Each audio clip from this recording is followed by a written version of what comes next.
Hello, family and friends. Welcome to another Talks with Liem. This is available to the billions of people around the world on YouTube, Spotify, Pandora, Google Podcasts, Apple Podcasts, CastBox, and many more. It's a lot. I'm a software engineer. I'm Liem. I bring the perspective of doing that for being a software engineer for about 2 decades. And today my sidekick is... Oh, Gissel. I'm a data analyst for a pharmaceutical company. And we also have with us Joe. I am an electrical engineer and a magician. I am Joseph. Awesome. And we also have Alec. Yeah, I'm getting my PhD in molecular genetics. And we also have Justin. I work in the battlefield trenches of information technology. I'm Justin. And then we also have Jeff. I'm Jeff, and I'm a clinical laboratory scientist. We're all fucking technical as Yeah, we have an awesome group with us. Actually, I think none of us knew. Well, I was probably the only one who knew that everyone's professions. We spoke for about 3 hours and nobody knew each other, and we just talked about COVID for a long time. We talked about cryptocurrency, NFTs. We talked a little bit at the end about Giselle's college days. That was like And poker. Talked about poker. Yo, Joe, so Matt, you're a magician for real? I can do magic. I thought you were gonna say like poker guru, but Yeah. Giselle's teacher for well, poker. I saw David Copperfield when I was 11, and I became a magician after that until I was like 18, and then I stopped. Audience, stay tuned. Cut. Oh.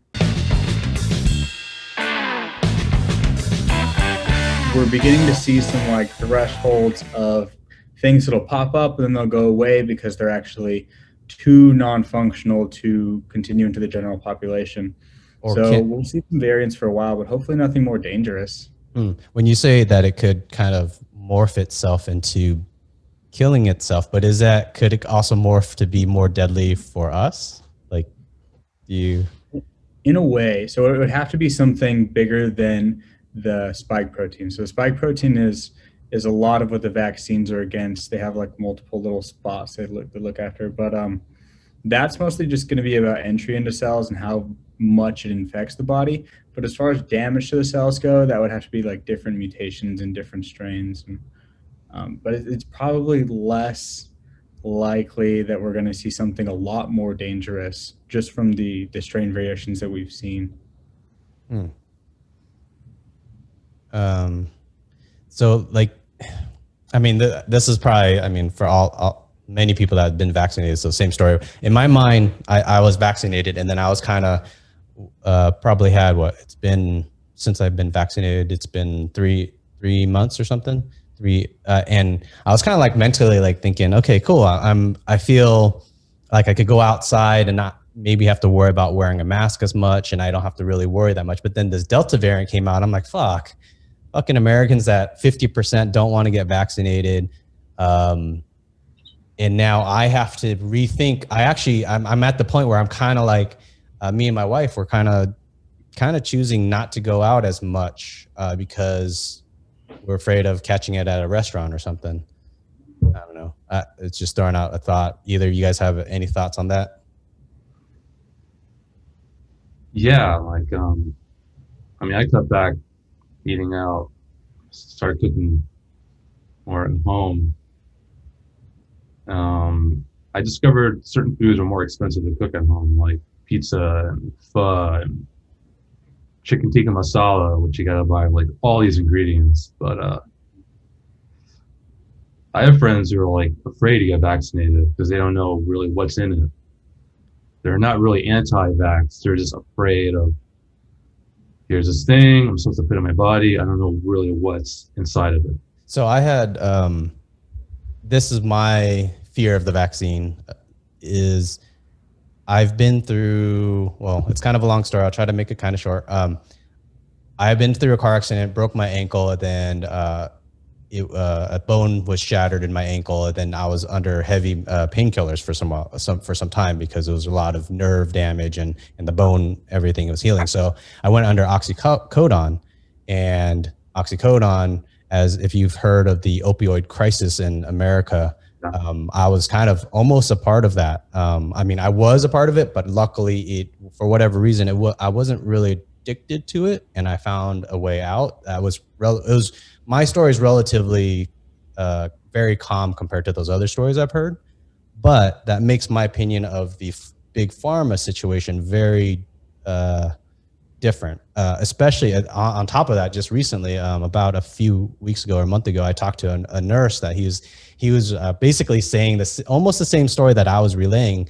I asked him, so what was your hesitancy on taking the vaccine? He's all, yeah, I didn't really want to. I did want to, but then he alluded, or he explained that it was, he's seen medical companies push certain tests and get approved when they knew that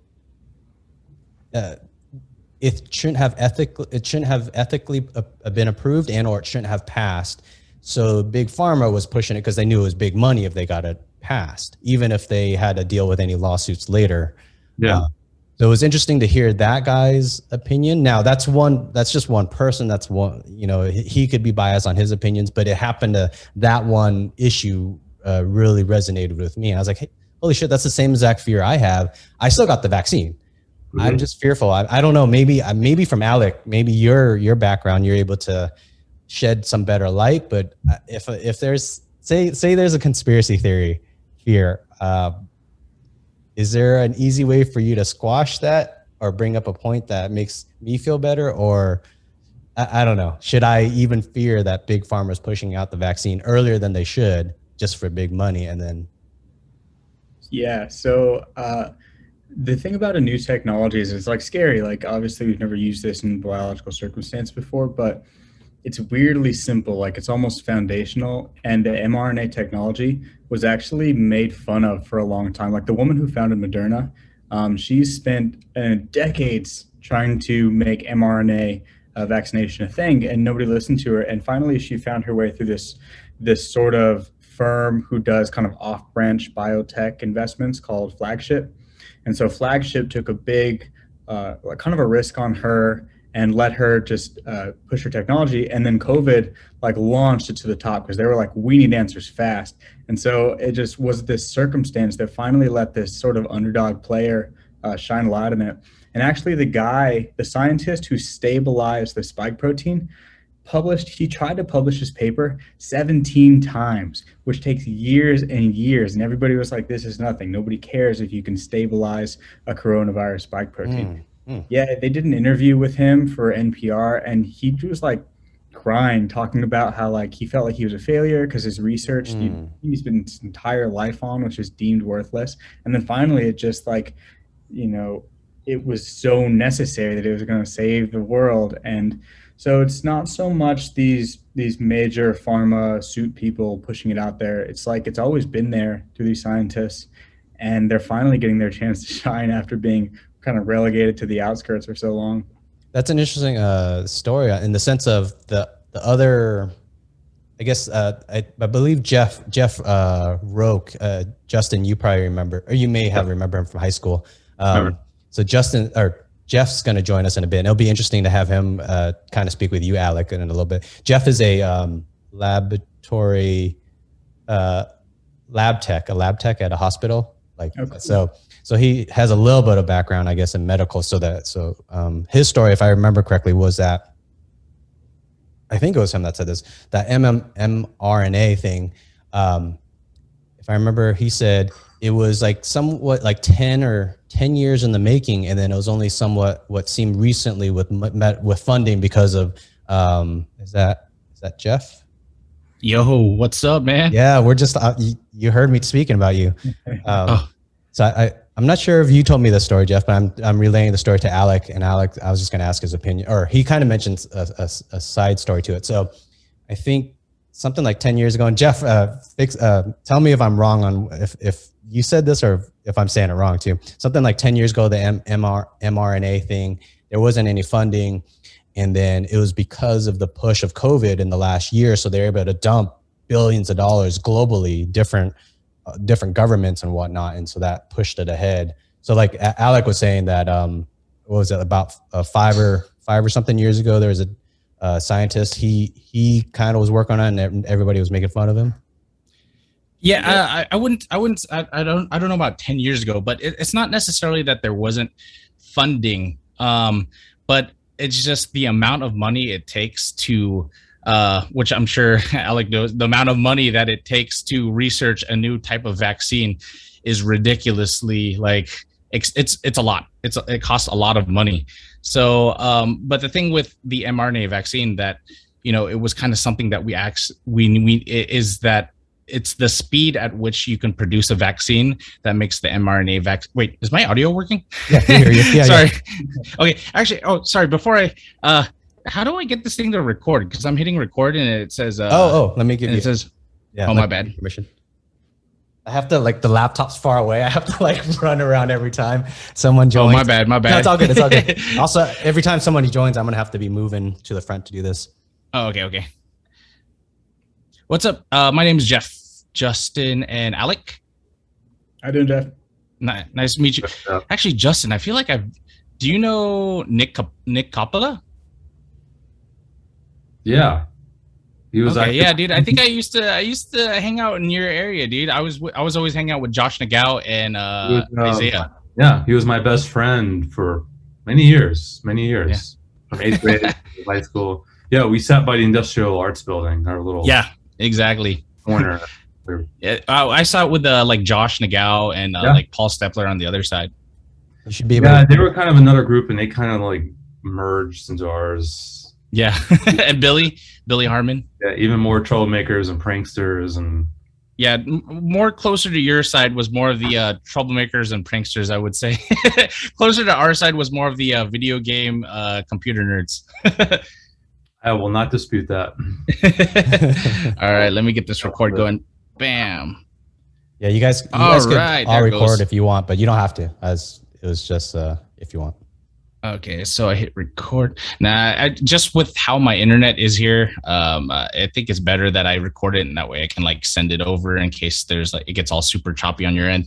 All right, so what were you saying? Sorry, my bad. I was trying to figure this thing out. It was the mRNA stuff. Oh yeah, that's right. The mRNA vaccine. No, I mean that's the thing is that a lot of people think that it just in terms of the technology that it's completely new and that it wasn't until 2020 that they actually started utilizing it, but they've been researching it for a while. But I'm sure Alec, I think I saw some of your video. I saw the a clip where you're a biotech company, right? Hmm. Yeah. So, as you know, research and development is, it's really expensive. And a lot of times you don't even get funding until you can actually prove something. They actually want to, you don't get grants, you don't get money unless you can actually prove that, you have a somewhat working product. So no, I guess I was just saying not necessarily that it was a lack of, I guess, yeah, it is a lack of funding. It's just that, but that's just the way the industry works.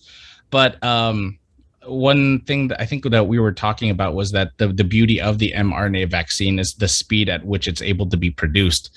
It's like you basically remove the third party organism that would be required to synthesize the proteins or synthesize the antigens, and you're basically allowing the individual themselves to produce the antigens so that they can elicit an immune response to those antigens that's produced in their own cells.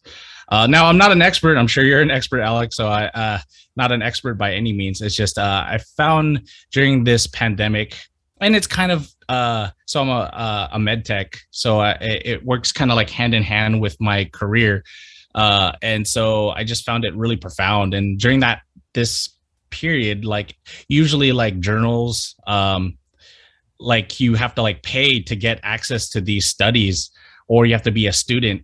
But during this pandemic, it's almost as if this was their contribution to the world. It's a lot of those studies were actually just released to the public for free. So I just found it pretty amazing to just be able to read these studies and just find out about the mRNA vaccine. I actually went in on Moderna. So the first time I heard about the mRNA vaccine was last February. And then I started researching it because I saw a video. I'm trying to remember the channel, but they were talking about it. And then I actually went in on Moderna. I bought Moderna stock when it was only $29 a share. And then now it's trading upwards way over 100, but I sold it at about 90 because, I don't know, is it going to go up? Is it going to go down? Then you have a lot of competition like Pfizer, you have AstraZeneca, Sputnik. There's so many different, so much competition. So, but I was just really amazed by the technology itself. Sorry, I don't know if Lem's still fixing things. But what are your thoughts, Alec? What are your thoughts on the mRNA vaccine? It's nuts, man. It's really nuts because it doesn't stay in the body, right? So they're just giving instructions, and then instructions eventually degrade. I think they degrade within a matter of 3 days, every part of the vaccine. And it's nothing super toxic or anything. There's preservatives and stuff to maintain the freezing, but I don't think there's anything more than glycerol, which is just sugar. Yeah, it's crazy. It's really cool. Actually, a lot of people are afraid. It's they're like, oh, well, I'm afraid it's going to keep making more of the virus or more parts of the virus or the antigens and whatnot. Actually, the most difficult part of the mRNA vaccine is to keep it from being degraded, because mRNA, it gets degraded so easily. So that's one of the actual hurdles in producing an mRNA vaccine, was getting the mRNA to be stable for at least a certain period of time, so that our body could basically, mRNA, translation and then produce the antigens. And I remember it was interesting because I saw a clip of your video, which was awesome. And then you guys were talking about lipids and how it's like a membrane, right? And it basically, keeps out the stuff that you want to keep out of the cell.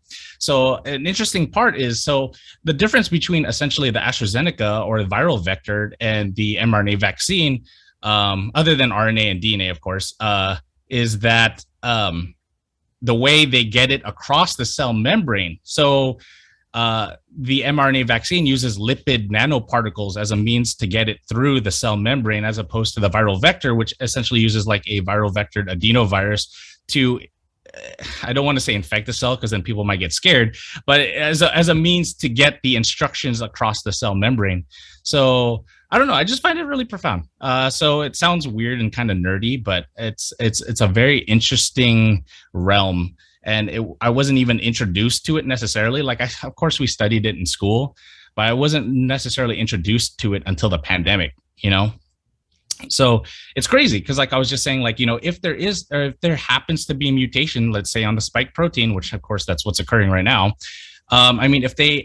If for some reason, and knock on wood that it doesn't happen, but if for some reason that these vaccines just aren't as effective anymore with an mRNA vaccine, it's almost like a Word document. You could just reopen, the mRNA sequence, the genetic sequence responsible for the antigen that's being produced, and essentially just edit it and then kind of send it off into, phase 1 trials. It's amazing, how quickly we would be able to, and not just COVID-19, but just future diseases. So I think a lot of people don't realize, in terms of technology, biotechnology and the healthcare industry, how far we've come.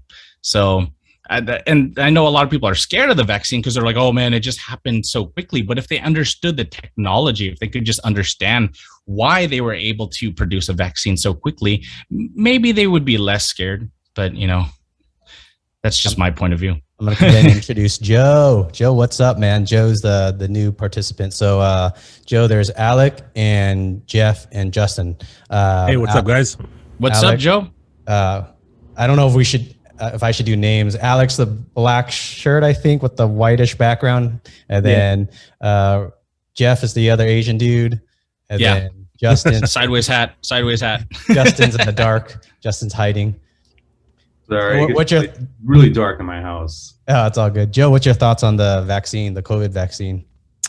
Well, I've gotten mine. I think that I don't know much about the science of vaccines. That's why I trust the people that do come up with that kind of stuff.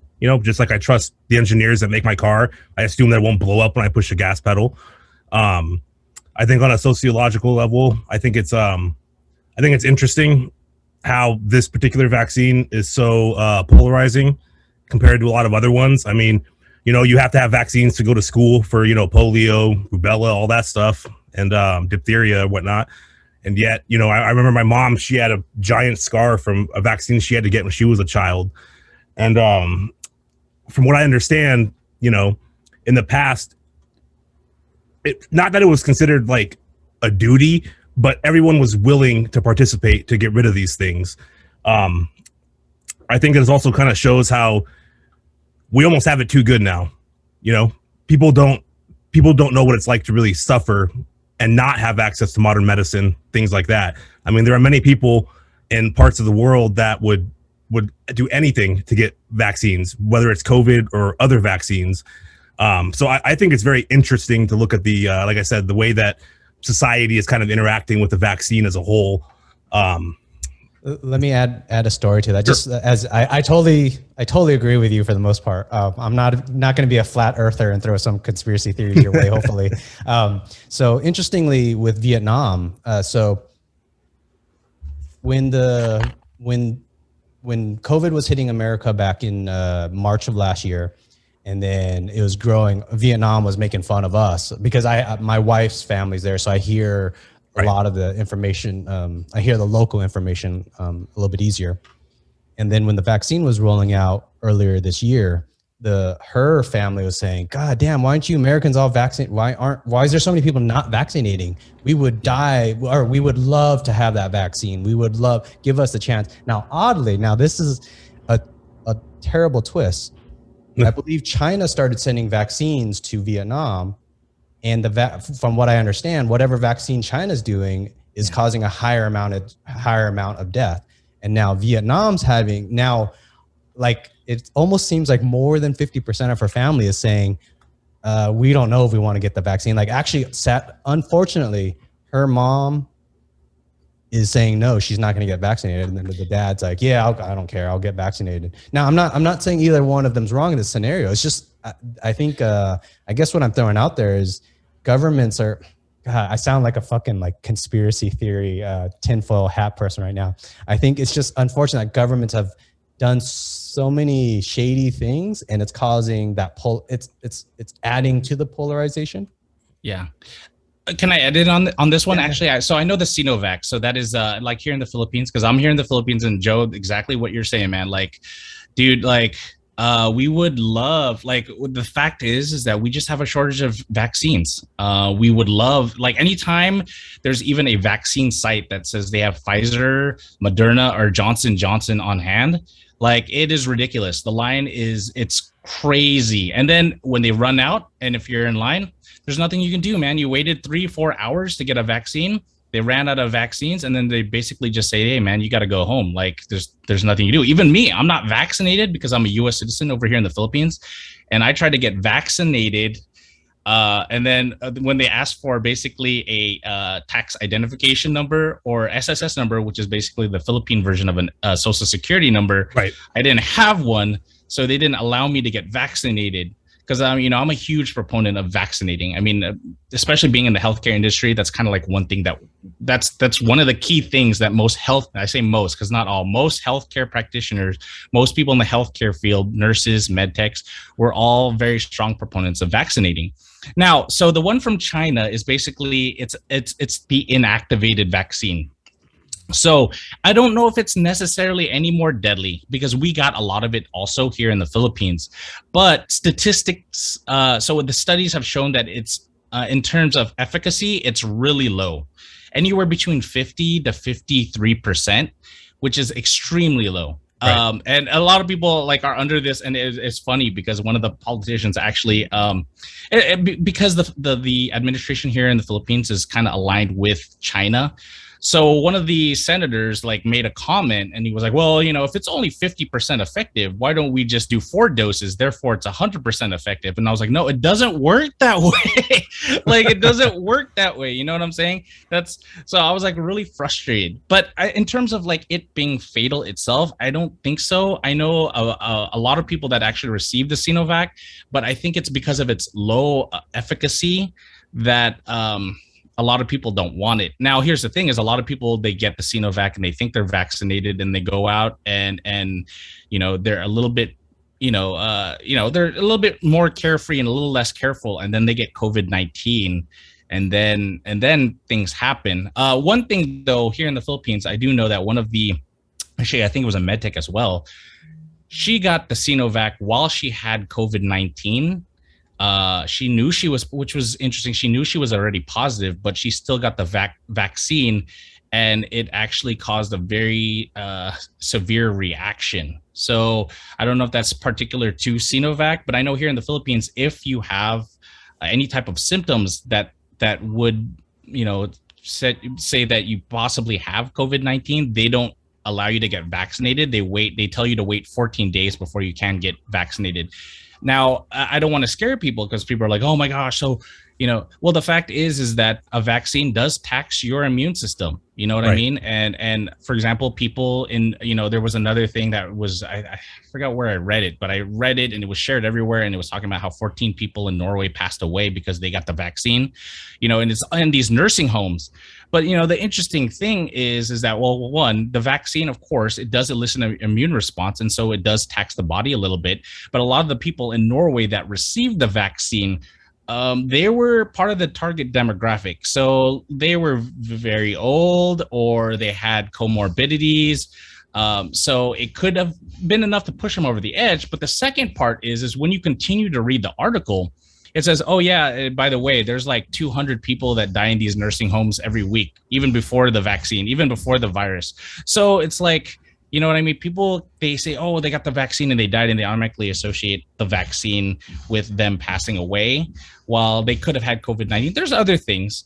But I would say that out of all the vaccines, there's even certain countries that don't accept Sinovac as like a legitimate vaccine. I don't want to say not a legitimate vaccine. Like, for example, there's certain countries that you can't go to unless you're vaccinated. And some countries don't even put Sinovac on that list because of its low efficacy.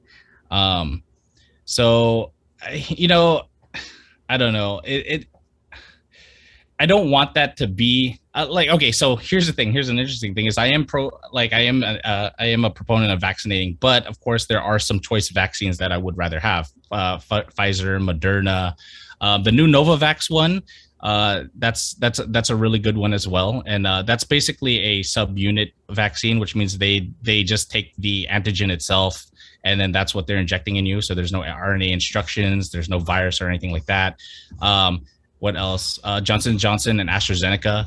And of course, the Sinovac is probably the last one on my list in terms of my preferential vaccine. But if that's what I had to get, then I would take it. Of course, I would rather have a different vaccine. But, Sure. An interesting thing is here in the Philippines, though, there is somewhat of an anti-vaccine movement, but for a reason.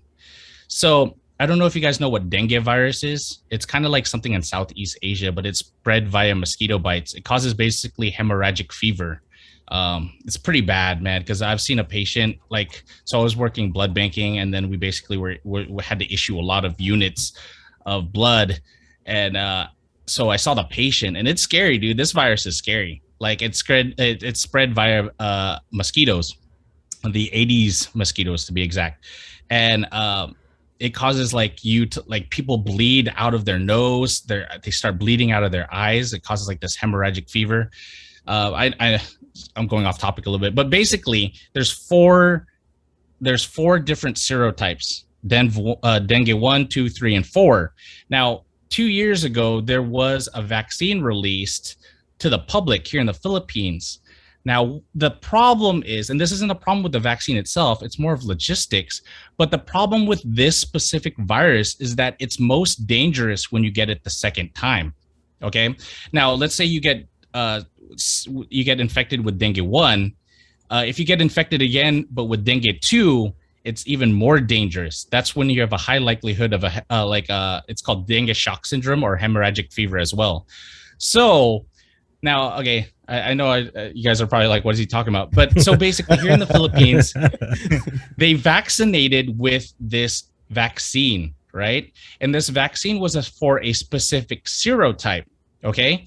And so this is specific to this virus, but remember I told you, if you get infected the second time with a second serotype, it's more deadly, it's more dangerous. Well, what happens is if you vaccinate the population with a vaccine that's specific to one serotype, and the one that's endemic to the Philippines is a different serotype, that means their first infection is the most dangerous infection because they already have IgG antibodies to a different serotype. So it caused a lot of deaths here in the Philippines, and a lot of people got scared and they thought it was something wrong with the vaccine. While it wasn't necessarily something wrong with the vaccine, they didn't think it through because they didn't. Now, if you were to vaccinate against all 4 serotypes of dengue, that would be fine. You know what I mean? But they were only vaccinating against one specific serotype. So if you got infected with dengue and it was a different serotype here in the Philippines, you were already high risk of basically suffering from dengue shock syndrome. So there were a lot of children, because those were the first people to kind of the first population to be vaccinated here in the Philippines for dengue, and a lot of kids actually died here in the Philippines because of the vaccine.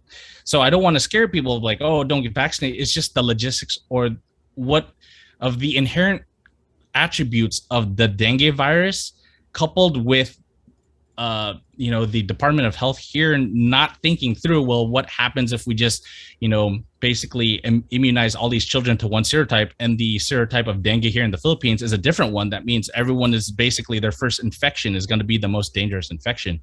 So that's why here in the Philippines, there's kind of some people that are already scared of the vaccine.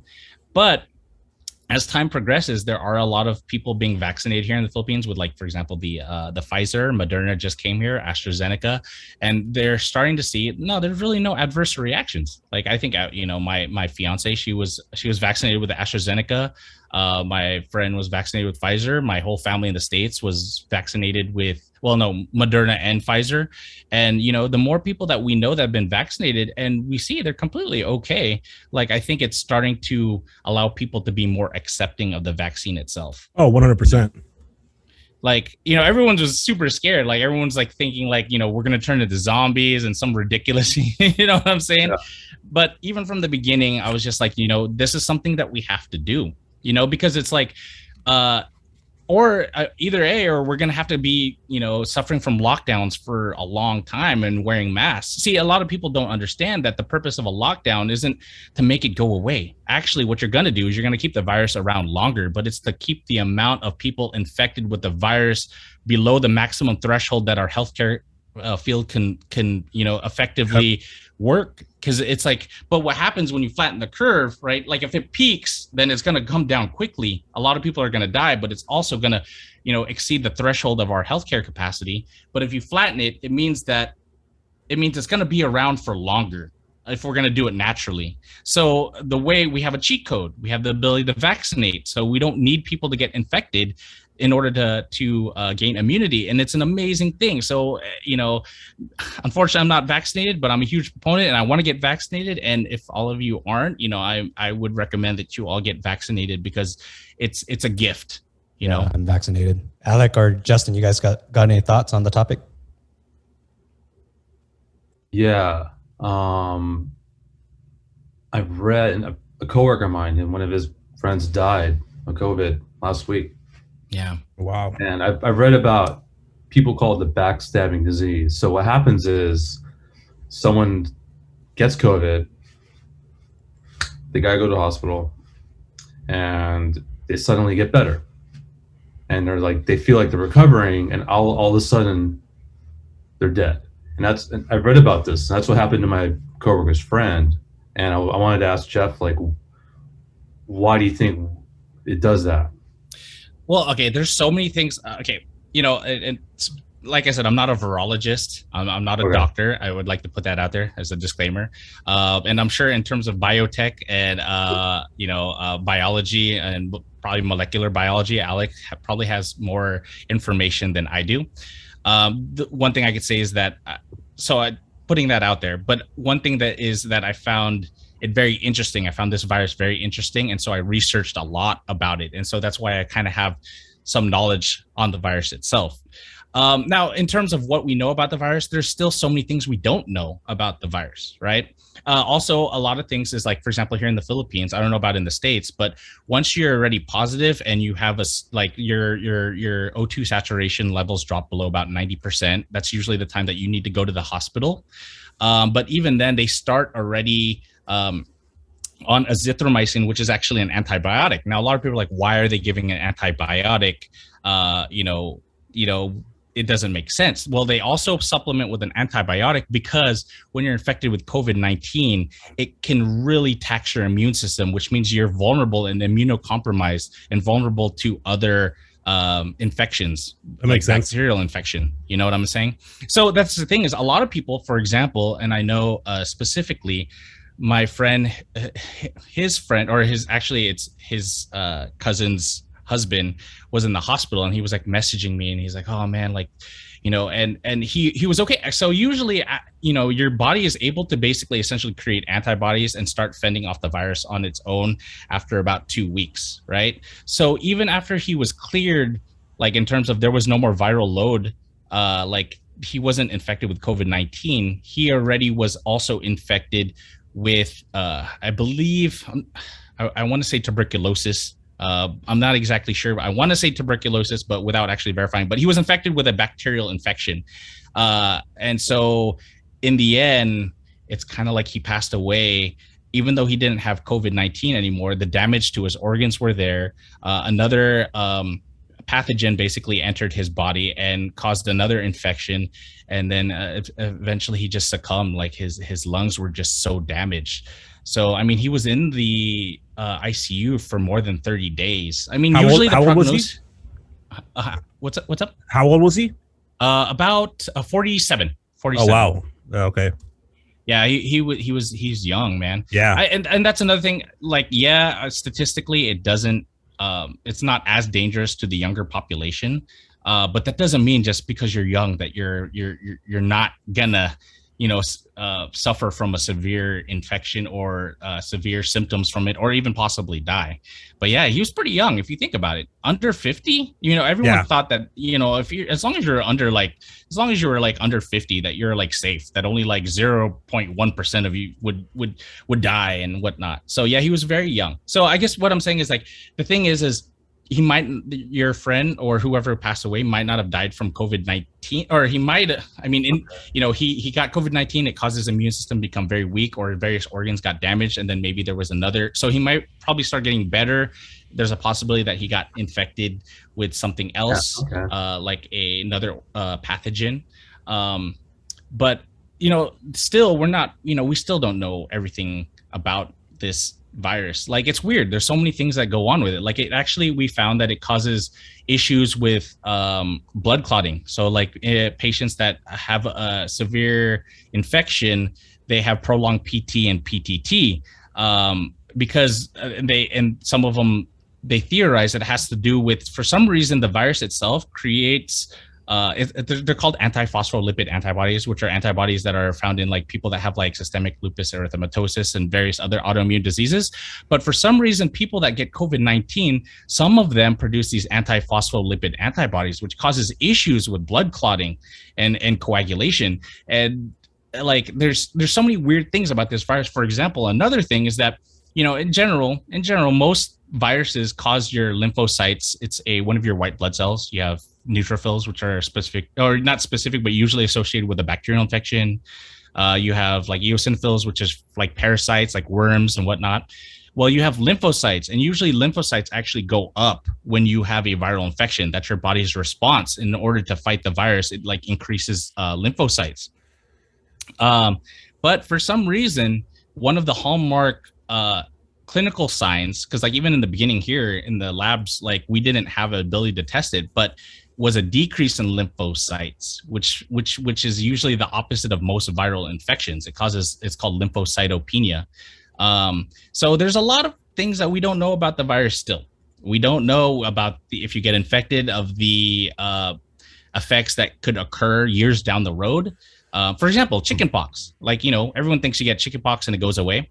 Well, the thing is the virus can remain dormant in your CNS or your central nervous system, right? That's why people that got chickenpox when they're a kid, later on in life, when they become immunocompromised, they experience something called shingles, right? So that's the same virus basically expressing itself differently. Huh. So we don't know if this virus can remain dormant. We don't know if there'll be like effects, you know, because a lot of people are like, well, I got it, now I'm okay. We don't know that. So that's why it's also important to vaccinate. So I guess to answer Justin, we don't exactly know. It's very difficult. Every case is very different.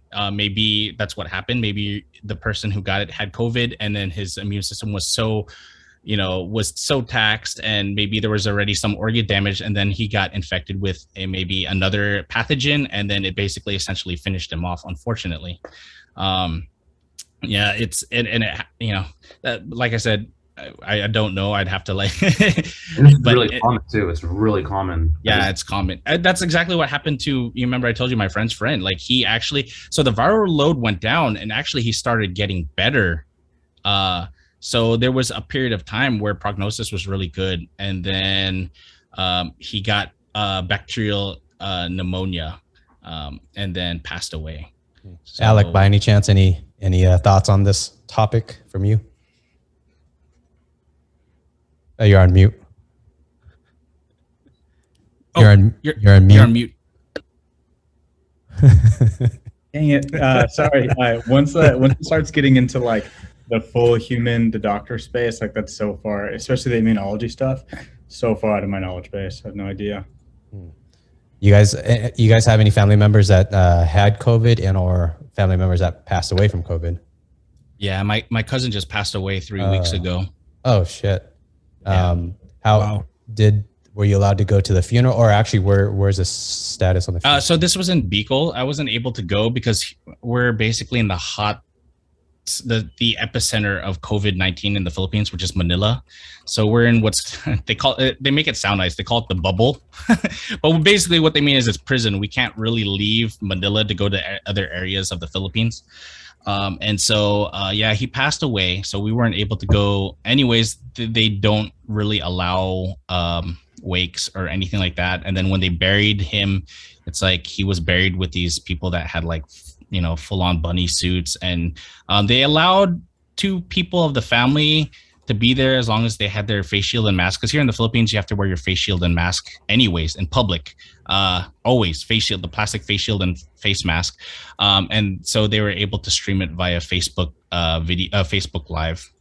I had an uncle that was, I think, near 80 years old, and he passed away. But it wasn't due to COVID, but the logistics of everything, the church, the burial, even the burial is postponed.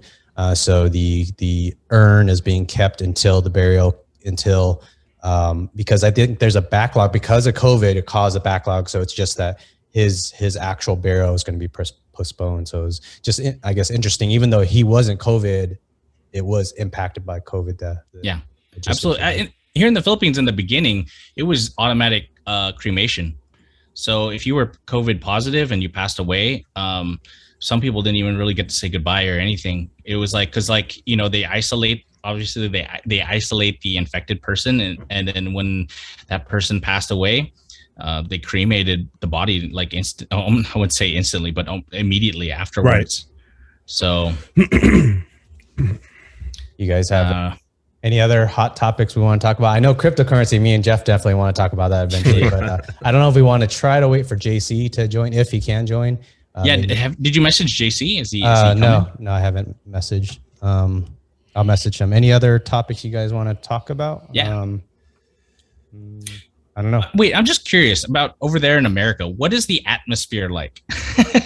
Because like here in the Philippines, it's clear that we're not out yet. And like we still have to wear face shields and face masks, and we're actually going back into lockdown on August 6th. Actually, we're going back into full lockdown because of the Delta variant being present here in the Philippines, which I get because it's like our infection rate actually went back down. We're okay in terms of daily infections, our daily new infections, but they essentially August is the slowest month in terms of retail. So basically all the business leaders here in the Philippines said like, hey, if we're going to lock down for this new variant, we should do it now. Oh, that's smart.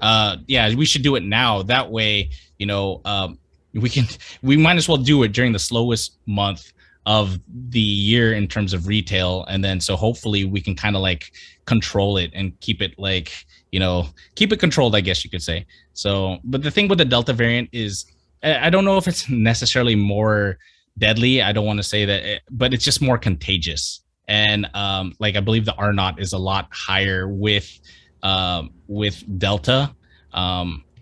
So yeah, we want to control. I know I think in the States, the majority of the infections, I think almost like 50% of the infections in the US are actually the Delta variant, from my understanding, if that's correct.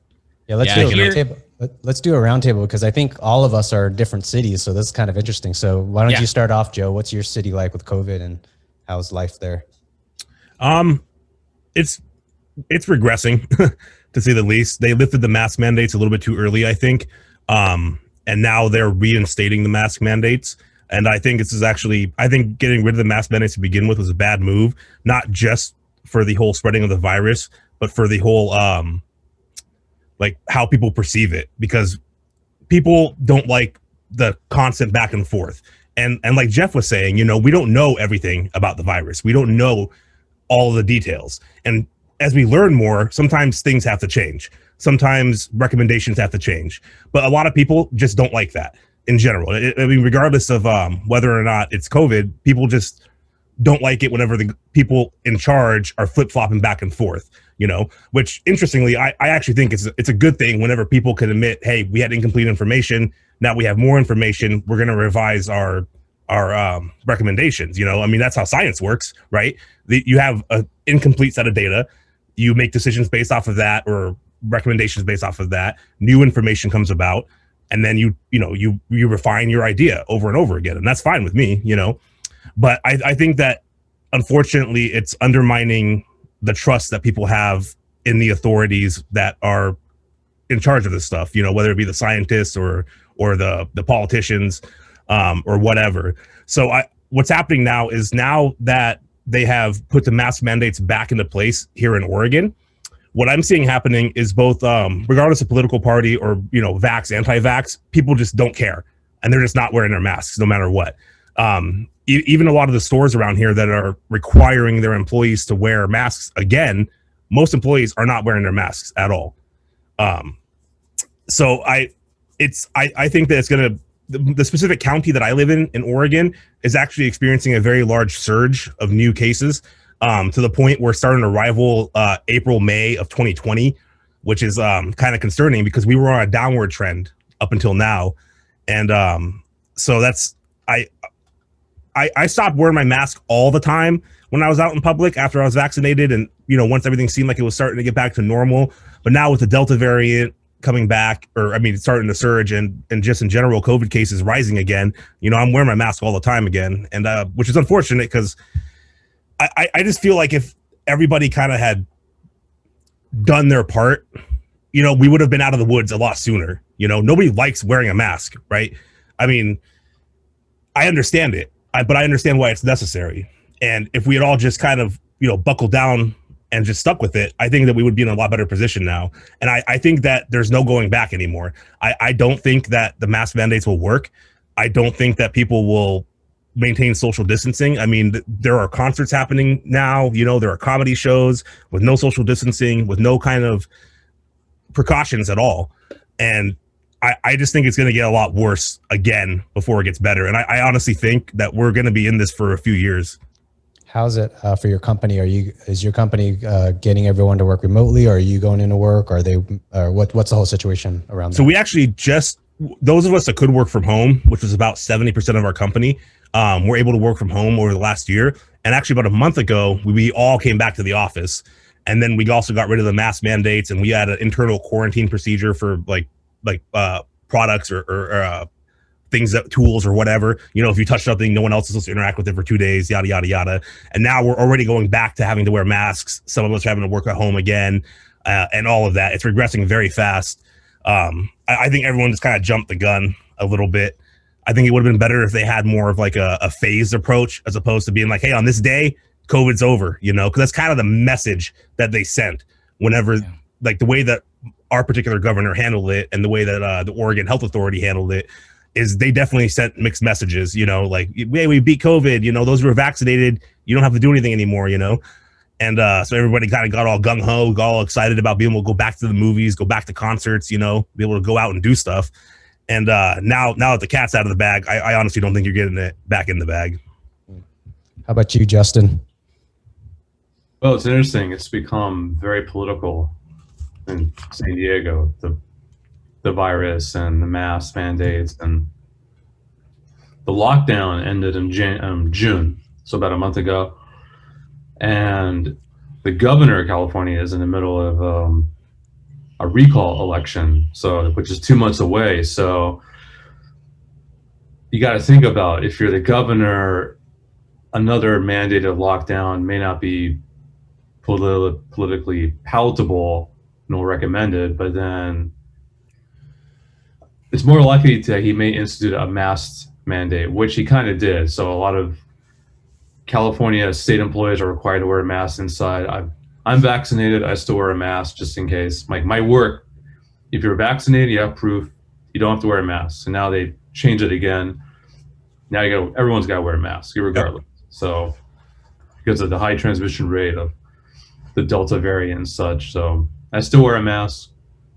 It's very polarizing in California, the virus. Definitely. Sad, man. How about you, Alec? Sad. Well, I spend a lot of my time in the med center, and so everyone there is really cautious. But on a whole, like being in Houston, Texas, like your politics are your identity.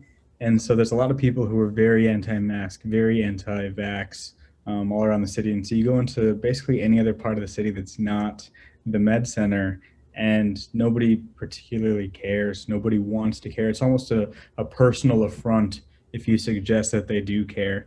And then if you top it all off by like my entire peer group, you know, the people my age like and younger have this weird sense of apathy towards everything right now. Like we all have this weird sense that the world is ending anyways. And so that just adds on to another fact of not to care. So I don't know, there's just this huge sense of apathy and personal affront that makes everything super hard to control. Even during the pandemic, like when everything was on lockdown, there were pictures of hundreds of people together at a DaBaby concert right here in downtown Houston. So there's no way you're putting a lid on it again.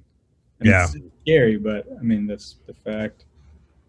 Yeah. It's kind of sad to hear it's so political over in the States, you know, it's like, that's one thing. Very political. Yeah. Here in Vegas, it's, there was a point where the casinos were open up to 100%. So everyone was just partying it up at the casinos. I would say I've been mostly at home, so I'm not a good litmus test or a good for me to give you the image of what's going on in Vegas, because I'm not really going out. The only thing is going to like the grocery stores, I'll see a lot less people masked nowadays. So that I don't know. And then on top of that, I think today they passed a law that's supposed to be enacted enacted today, where masks are required even indoors now.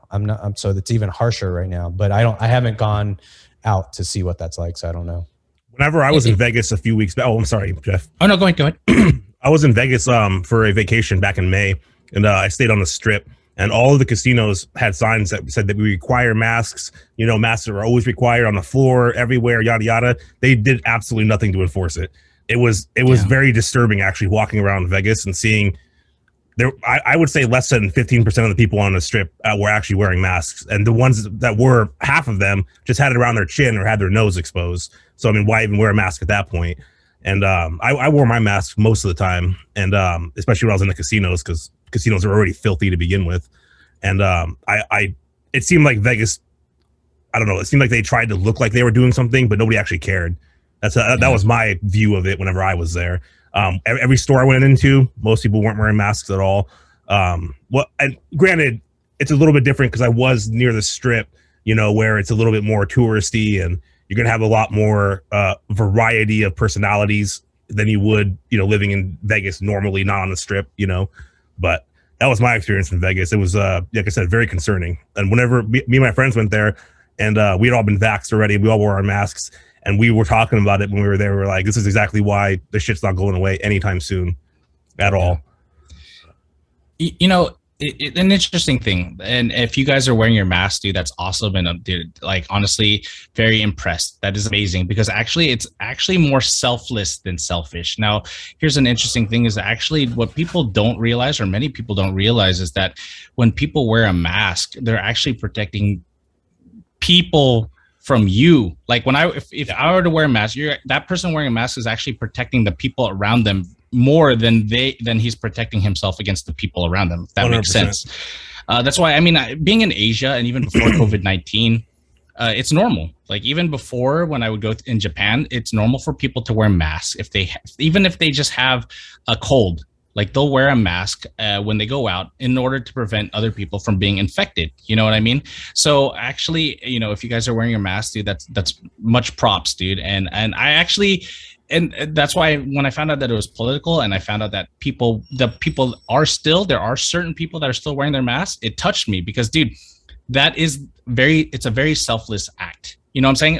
And it's very true. I know Trump said it, but he didn't necessarily mean it. But you know, and I don't want to get political there, but when he said that wearing a mask is patriotic, it's true. Because what is being patriotic? Being patriotic is basically willing to sacrifice something for the greater good of the country. That's what being a patriot is. It doesn't always mean that you have to sacrifice your life, even if it means sacrificing 5 hours of comfort with a piece of cloth or a surgical mask on. That's sacrificing for the greater good of the country. Because like I said before, you're protecting the other people from you. And that's why they actually reinstated these mask mandates in the US with the Delta variant, not necessarily to protect those who are vaccinated, because those who are vaccinated, it actually shows that there's no evidence of severe infections in those individuals.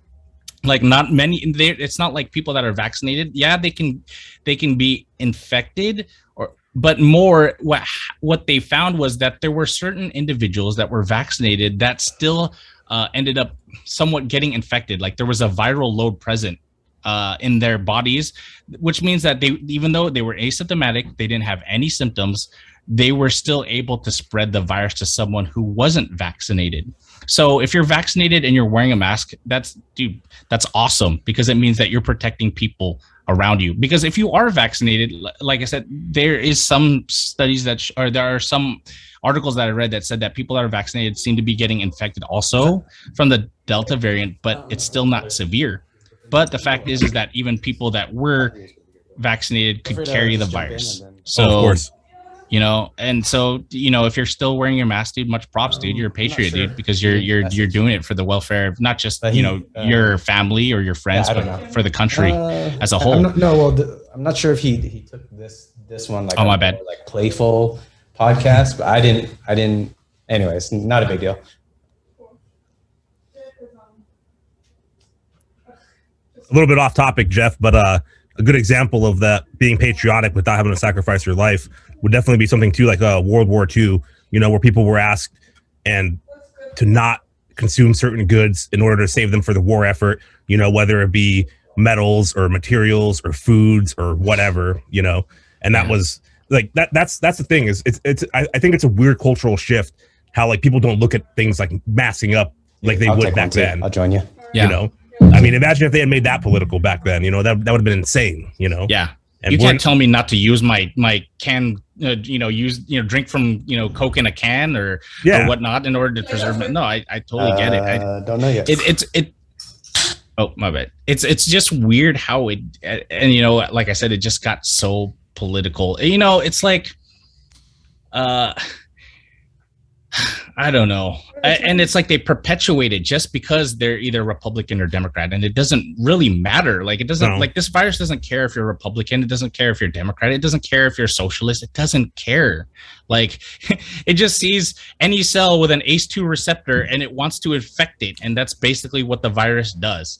And so until we can, like, finally understand and be a little bit more, I guess you could say, objective, you're right, man. I think we're going to be suffering from problems associated with this virus for a couple of years until we all get on board. You know what I mean? Like, there was no one to rally us. Like during I'm going to interrupt real quick. We got Gissel here. Gissel, there's Justin on the top left, Alec on the top right, Jeff on the bottom left, and then Joe at the bottom right. Hello. Justin. Hello. Alec, Jeff. Giselle. It's all good. We're just talking COVID. We'll just jump in whenever you want to talk about something. Let me memorize. There's a lot. Or I black out. Okay, go ahead, Jeff. Oh my God.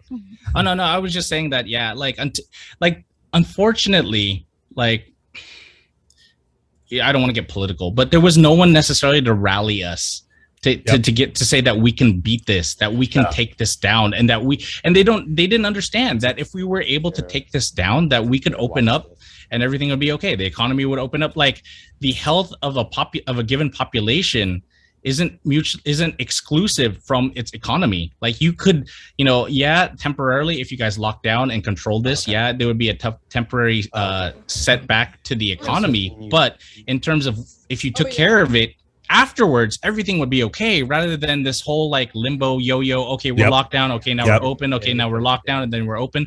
And the problem is the longer we allowed this virus to proliferate through people, it's gonna continue to mutate, because that's what it wants to do. That's one of the biggest issues. It wants to keep changing. It wants to keep infecting different people and even animals. It's like that's how viruses, they mutate. They bounce from animal to animal, or from human to human, and unfortunately its genetic sequence changes. And so the longer that's why we need also the rest of the world, like in the Philippines, to get vaccinated, because the longer even if America, let's say they were all 100% vaccinated, if the virus still proliferated throughout the rest of the world, it could mutate, and then it would basically the other way? Render that people who are vaccinated in the US, it's just like, oh yeah, they can get infected again. Do you think it's powerful enough where, let's say, 99.9% of the population is vaccinated, and there's like a couple hundred people theoretically? Those couple hundred people would theoretically might cause a mutation, and it could spread again. Do you think it's powerful enough for that to happen?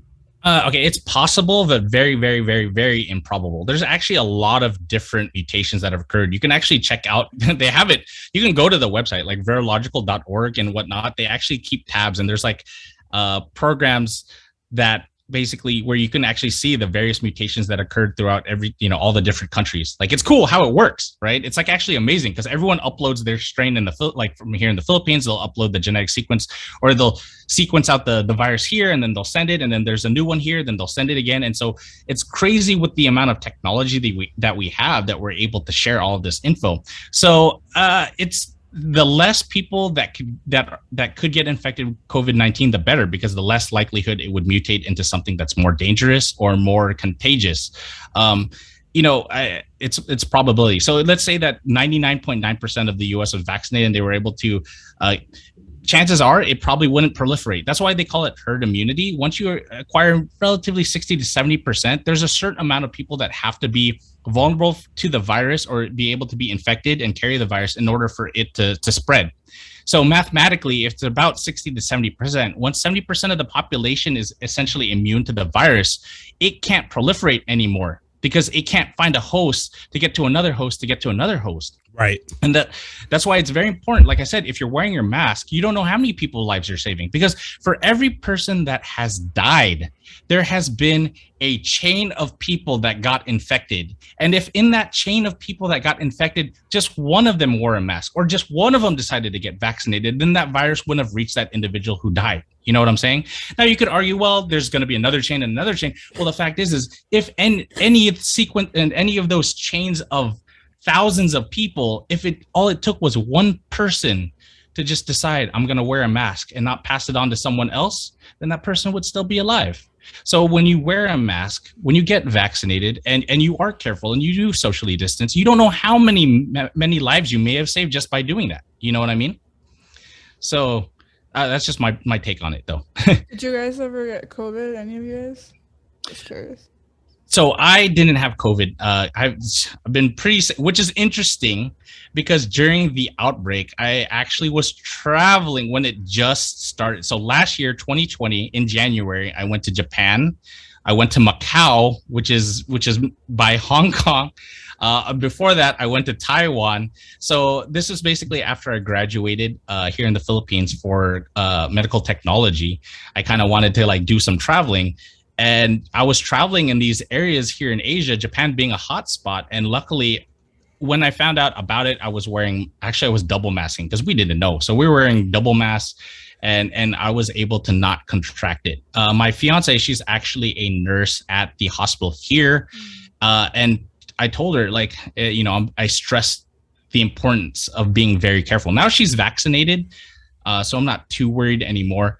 But in terms of people that I know that have been infected, I know a lot of them because all of my classmates, all of my former co-interns, they went off to different hospitals here in the Philippines, and they all got infected. I mean, even, because we had also a supply shortage. So Filipinos, what we were trying to do is we were cutting little plastic folders, and they were trying to make little face shields out of them.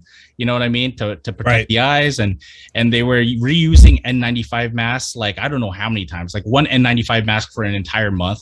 Like my fiance's mask, it looked bad. Like it looked bad, dude. I would steam it. Because dry heat sterilization is better with these N95 masks. But steam, it's okay. It's comparable. They don't say dousing with alcohol because the way these KN95 masks work is they actually work on ionization, and so or kind of like static electricity. So a lot of people think that these KN95 masks, they work because the holes are so small. No, it's because of there's an ionic charge that's basically able to filter the air that's going in. Right. And when you put alcohol on it, like some people were using alcohol as a means to sterilize their masks, it disrupts that ionic charge. So it actually decreases the efficiency of the mask when you use alcohol. So it's like I was like sitting here using, dude, this is totally me being Filipino. I was using a rice cooker to freaking steam her mask, bro. Like, I was like, we didn't know what to do, dude. We were sterilizing masks with a rice cooker, and then I would even sometimes, and then one time I even put them outside to dry, and someone stole my used mask. What? Dude, it was that bad. What? Yeah, fucking ghetto.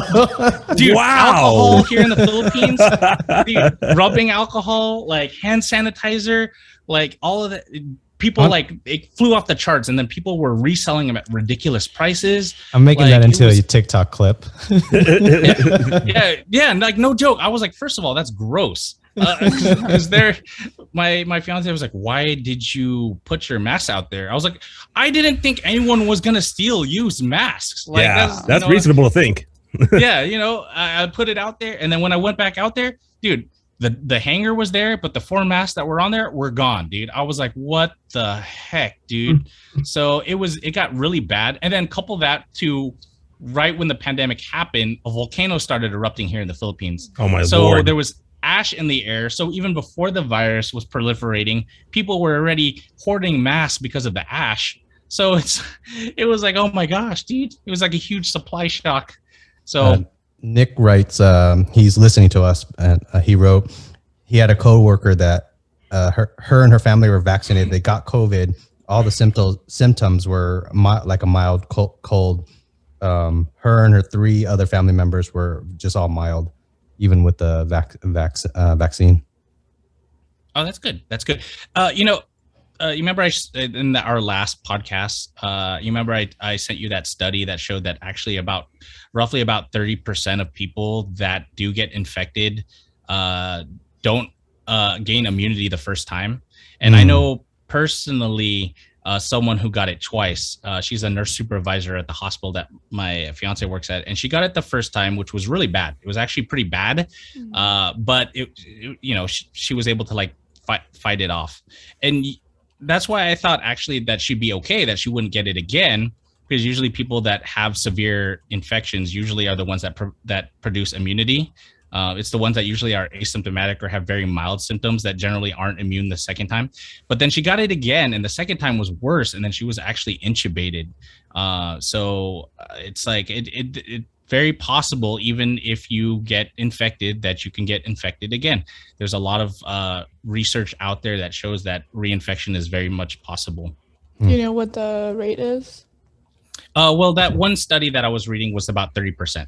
30% of people get it twice? 30% of people at this given population at Shanghai that all got COVID-19 and recovered, that 30% of them didn't have antibody titer that they considered high enough to provide immunity against a second infection.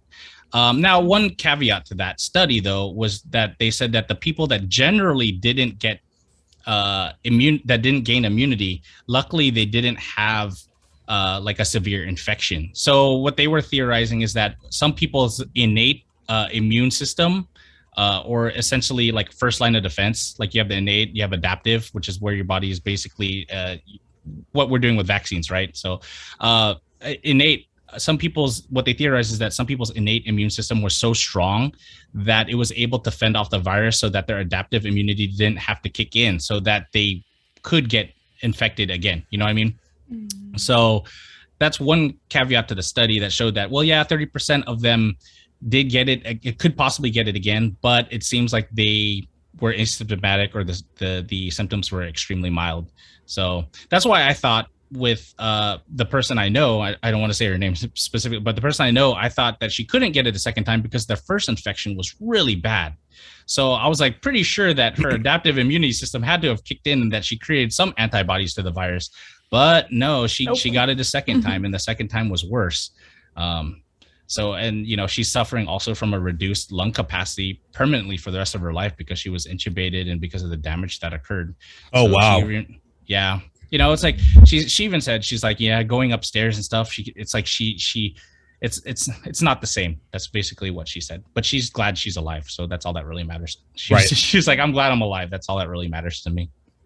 Do you have any experience with COVID through your family? I mean, so it's funny because when my mom got COVID, it was like a week after my nose job.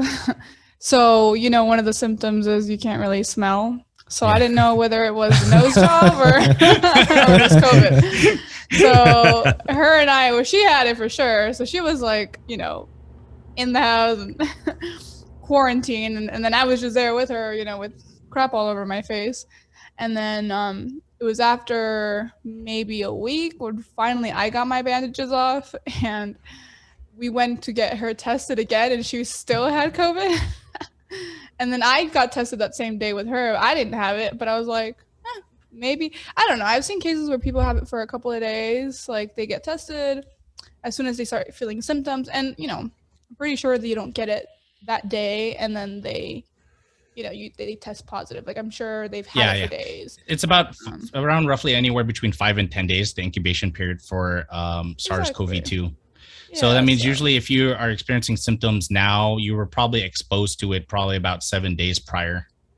Yeah, well, who knows when my mom got it. But what was it like when she got it, and then were you primary caretaker at that point out of your family?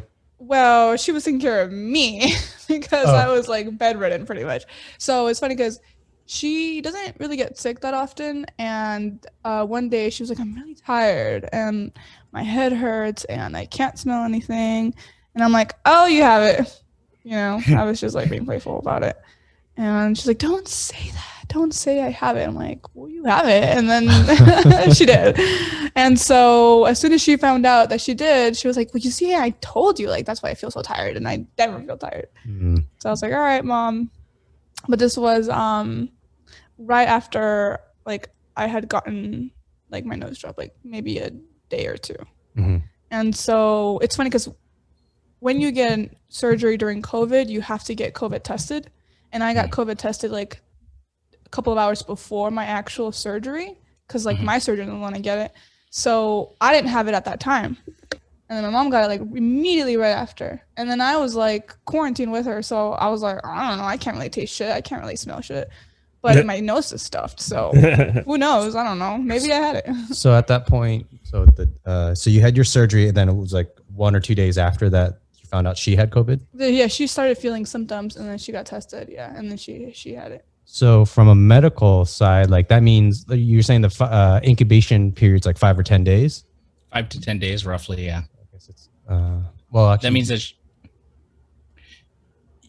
she probably exposed between 5 to 10 days prior to when she, because it takes a while for the virus to basically proliferate through. Like, it's like, okay, you get one, you know, one or a few of the virus inside of you, or virions, I believe is the but let's say that, you know, it doesn't just automatically like replicate instantly. It has to infect cells, and then it has to basically cause it. Yeah, there's a process. So yeah, I mean, like that's, and a lot of people are like, oh my gosh, I went to the grocery store and then they came home and now I have like a sore throat. I'm like, no, it doesn't work that quick. Unfortunately, like, viruses are, they need time to replicate. It's not like something that happens instantly, you know, it's not like a punch in the face. An STD, right? Like you're not going to have sex and then immediately after, like you're infected. Yeah. It's not like right after sex, you're like, okay, I think I have chlamydia. Like, no, it doesn't work that way. I'm looking at my privates. I got it. Gosh dang it, and it's from you, man. I know it. Sorry, Jeff. I didn't wash. So yeah, you know, it's an interesting thing too, is the loss of the sense of smell and taste is actually something that it's good. I mean, it's not good that it happens, but it's good because it actually allows us a symptom that seems to be somewhat specific to COVID-19. Yeah. Because if you think about every other symptom, it's like, dude, like, okay, well, if you have body malaise, if you have a headache, if you are experiencing a sore throat, you're like, okay, well, you've just enumerated symptoms for 90% of like respiratory diseases. You know what I mean? So that's one thing that's kind of cool about not cool, kind of good about the fact that you lose your sense of smell and taste, because usually if it's not like, okay, your normal, I'm sure you know, it's not like your normal, oh, I have clogged nose, I can't taste my food. It's like you literally put rubbing alcohol underneath your nose and you can't smell it. It's that type of a loss of sense of smell. So that's one thing that's kind of good about it, that we're able to kind of like, yep, okay, you probably have it, so you should probably, you know, isolate yourself even before, you know, going to get tested. Interesting about the test is like, some people are like, well, I've been infected, I've been tested like a month later and I still have it. Well, the thing is, the method that we usually use to confirm an infection is called RT-PCR. Reverse transcription polymerase chain reaction, and unfortunately it can't determine the difference between an activated virus and an inactivated virus. So there's a possibility there might be remnants of that specific genetic sequence in your nasal passage, and so it might be picking it up, you know, a few weeks, because a lot of people are like, why do I still have it? It's like a month later, how am I still positive? And I guess you could say, you know, it could be the dead virus still in there. The reason why I say inactivated, because technically a virus isn't alive, because it doesn't have, it's not a cell, which is like the smallest unit of a living organism. So most virologists don't like to say viruses are alive. They're inactivated or activated. Jeff, can I ask you a question? Yeah, what's up? So whenever they do a standard COVID test, are they able to identify the variant of the COVID strain during that test, or is that something that happens later? How do they know what's the Delta variant, Gamma variant, etc.? Okay, so in terms of so the only way we know, so sometimes, for example, so B117, which was one of the initial variants that was proliferating here in the Philippines, that I think it came from the UK. No, we can't necessarily say that it's the B117. Okay, but we could say that it is SARS-CoV-2, because the machines that we were using here, it showed that that genetic sequence is there, and yes, so it is. Sorry, if there's different variants and you can't figure out what it is, and how do you even know that it's a different variant? Oh, so the way they knew about B117 is it actually caused a error, like a drop off on the in the testing. So it said, the virus is present, but there was kind of like an error in the testing that was specific to, like, for example, B117. In order for us to confirm it, we would need to actually sequence out the virus that person was infected with. So that's what's going on now. We suspect that some people have the Delta variant, but we're sending it off to get sequenced to make sure that it is indeed the Delta variant that's present here in the Philippines. Because we don't have, here in the Philippines, we don't have many of the possible Delta variants here. We have, I believe, why we're locking down is we had like a total of like 15, I believe, this week, which really, if you think about it, really isn't a lot. But the fact that it's more contagious is why they want to do a hard lockdown on August 6th. So in terms of, can we confirm that it's the Delta variant? Not yet. They're sending it off, but they have an idea that it could possibly be the Delta variant. You guys want to do a segue into crypto?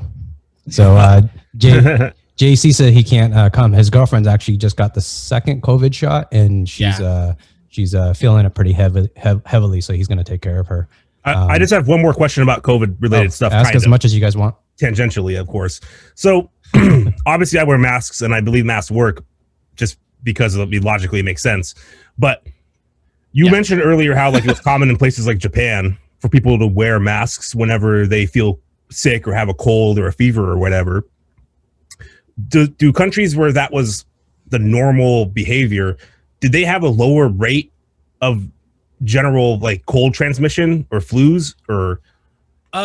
Yeah. Well, I don't know. I can't say statistically because I haven't looked into that. But in terms of like the infection rate of COVID-19, definitely. Of course. Like it's interesting because even like, for example, here in the Philippines, like it was crazy to think, but the amount of infections that were occurring. Okay, to put this in perspective. So at the time that I was researching this, and this was maybe like 4 months ago.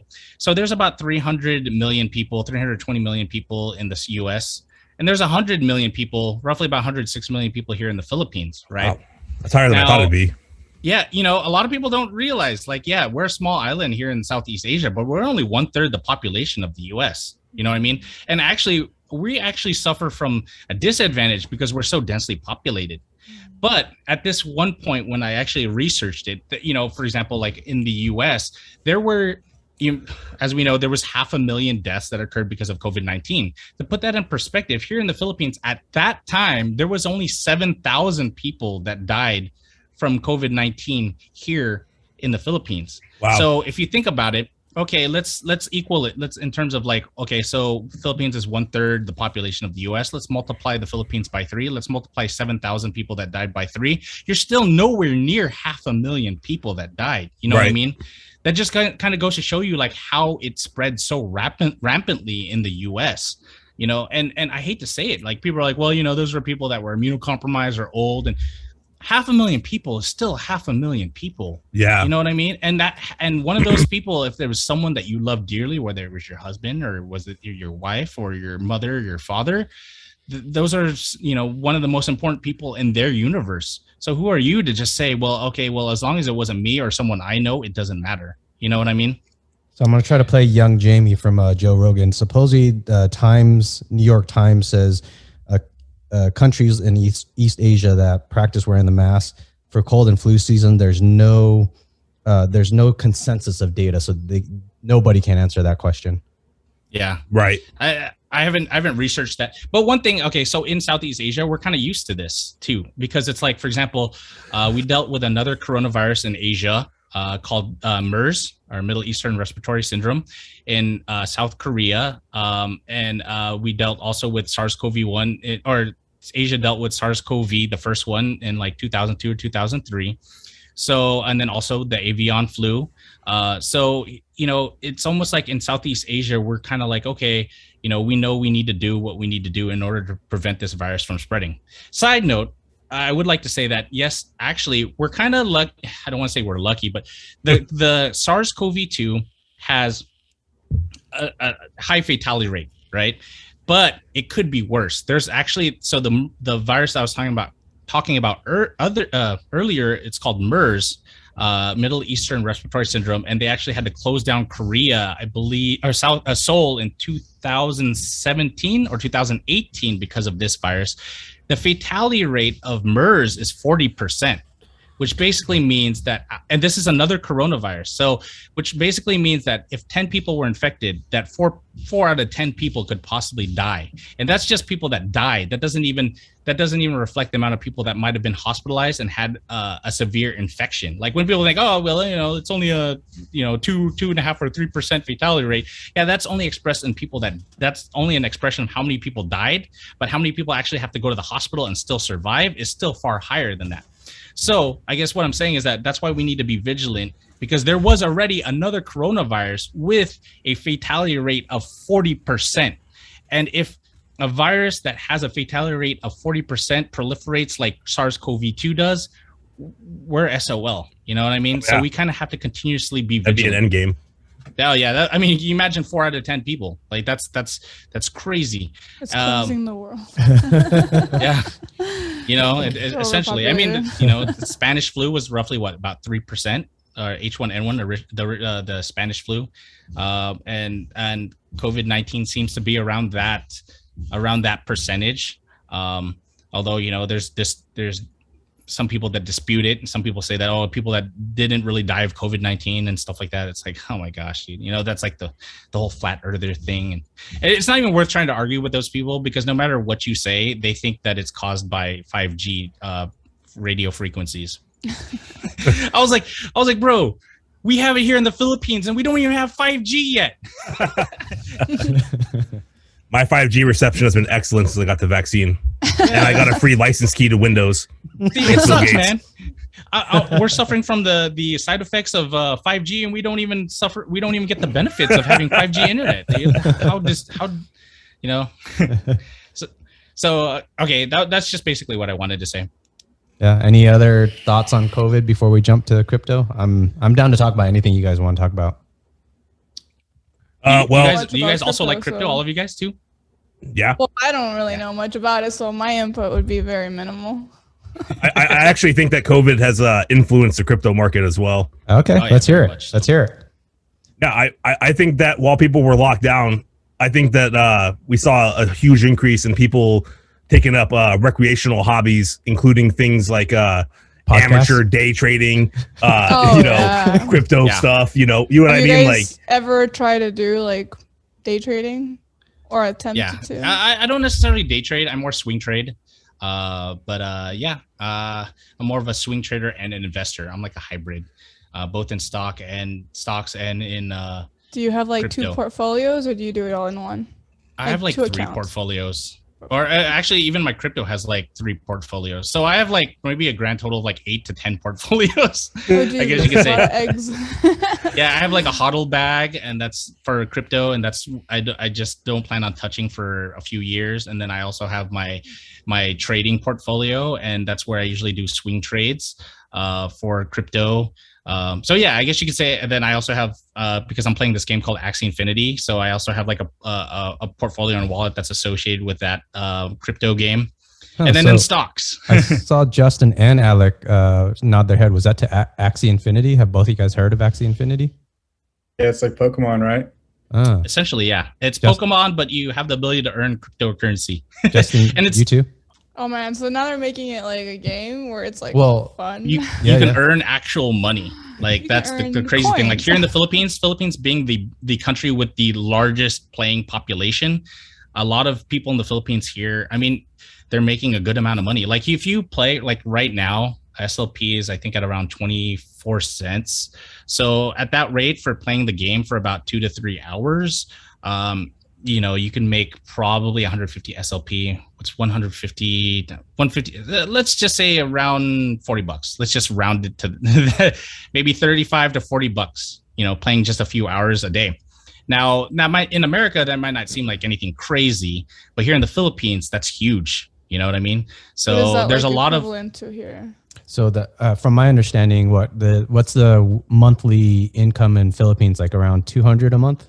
150? Okay, so let me put this in perspective. So my fiance, she's a nurse, and she earns about 15,000 pesos a month, so $300 a month. Oh, and that's so a nurse is supposed to be higher. And do nurses actually get paid more there, or is it kind of the market for nurses a little bit less, or how's that go? It's like it's funny because like with the whole COVID-19 thing, they were promised by the DOH that they would get like an additional like $10 a day if they were working with COVID-19 patients. And like it actually didn't come to fruition. Like they all got, but yeah, no, roughly I would say like about 15,000 pesos to maybe 25,000 pesos is like the gamut of in terms of like normal monthly income. Okay. If you're earning, go ahead. So if $25 a day times 30 days, you're looking at 600 a month. Did I do my math? That's probably totally wrong. I'm a math degree. I can't do math right now. The thing is, SLP is very volatile, but anything that they can earn, it's like they're happy, and you're just playing a video game like Pokemon for like 2 to 3 hours a day. Yes. So you could play Pokemon and make about 850 a month, or go to a regular job and be a nurse that takes time to go to school and whatnot and make 300 a month. Or just open up an OnlyFans. Well, you can. I can't. Nobody would watch me except for Jeff. I'd watch you, dude. I'm there, bro. Thanks, man. Thanks. I'd be the #1 subscriber right away. You're laughing, but it's true. It's actually really interesting because it's like, okay, so the people that developed like Jiho, like the founders of Axie Infinity, it's actually remarkable because it's like an economy that they built. Okay, so there are multiple ways of earning income in Axie Infinity, and it makes sense because one of the founders actually has a lot of expertise in world economics. So what sets Axie Infinity apart from like prior games like CryptoKitties or just other games, because it's like they have an individual who understands that economics is extremely important. Now I'll put this to give an example. For example, so there's a lot of ways that you can earn. You need 3 Axies to play. You need 3 Axies to have a team so that you can earn and play adventure and arena. Okay, but at the same time, you can earn money breeding those Axies. So, for example, if you have like 3 purebred beasts or birds, you can like breed them out and try to have eggs that produce like pure Axies and then resell them for like if you have like a 95% pure zero bred Axie, like you could sell it for like almost like $800-900, maybe even $1,000, right? Now it's interesting because it's like, so how do they keep the individuals from keep the individuals that are, they call them scholaring or playing, how do they keep them earning SLP, and how come it's still worth a certain amount of money? Well, because in order to breed, you need a certain amount of SLP and AXS tokens to breed. So essentially what causes the demand for people to buy SLP is because they want to use that SLP to breed. And so people breed those Axies and then they resell those Axies to people that want to play, and then they earn SLP, and then they sell the SLP to people that want to breed. So it's like this cyclical thing. Now there was something that happened recently is, so there was a lot of breeding going on and not enough people playing. So in order to kind of like control the economics of that, they doubled the amount of AXS tokens required in order to basically breed, and then it slowed down breeding and increased the amount of people playing. So it's like a balance of, oh, and another thing is they built in, it's called scholaring. So because Axie teams are really expensive right now. So Axie teams cost about, I'm thinking in pesos, but about 70,000 pesos. So what is that in? You can get about $1,400 for a team of 3 Axies. Now it sounds like a lot, right? $1,400 for a team of 3 to play a game. Quite a lot of money. $1,400. Yeah, but that's a team, right? That's kind of like for a decent team though. You could start where you kind of get the super cheapest Axies, and I think you could probably get into the $500 range, but you limit yourself. You can't grow your team. For 3 or just 1? For 3, you're not getting it. Basically, Lem, you kind of got into it like early. Like now, like the cheapest floor Axie is like $300. Like that's the cheapest, and that's the most, they call it chop suey. It's like a mixture. So it's like the most mixed bred Axie out there. Gotcha. But you can earn, okay, so here's the thing is you can earn, so, but in the crypto world, buying something like an NFT for like $1,000 isn't really unheard of. Like I know someone bought a Mystic Axie for like $80,000 recently. Like people are dropping money. Yeah, it's crazy, right? So, but you could, let's say it's about 1,300, because I just bought a team of Axies. That's why I know. So I just bought a team of Axies for my fiance, and it cost about $1,200. But with the way SLP is, if she plays every day about 3 hours, she can earn about $1,000 in a month. And then the following month, so she can ROI our investment in less than 2 months, which ROIing something like that's ridiculous to ROI something in 2 months. Like if you start up a restaurant, people don't even like experience like any type of, like if someone builds a restaurant, they don't even experience like profits for a few years, right? So let's say that you can ROI your investment in about a month. Then anything on top of that is just profit. Now, here's the thing is though, people are like, well, you ROI. Well, you don't even necessarily ROI because those Axies, they don't get cheaper because you bought them and used them. So technically I bought them for about 1,300, and right now the market's about $50 more for that same team. So I could resell it for 1,450 after she earned SLP for a few days. You know what I mean? So a lot of people are like thinking in terms of, oh, well, I need to play this for 2 months in order to get my money back. Well, no, you can always sell your Axies at any given time. It's not like a car or motorcycle that you buy and it depreciates in value. As a matter of fact, it's been appreciating in value. So when Liem, you invested with JC, at that time, Axies, you can get an Axie team for like $700. Now the cheapest team is like $1,000. That's like floor Axie, like, you know, the most chopped up, you know, Axie out there. So, you know, Liem, not only could, let's say you bought a team with JC, not only did you make money on the SLP that people here in the Philippines were playing, they call them scholars, and earning, usually it's about 60-40 split. So they get 60% of the SLP and you get 40% being the manager because you own the Axies.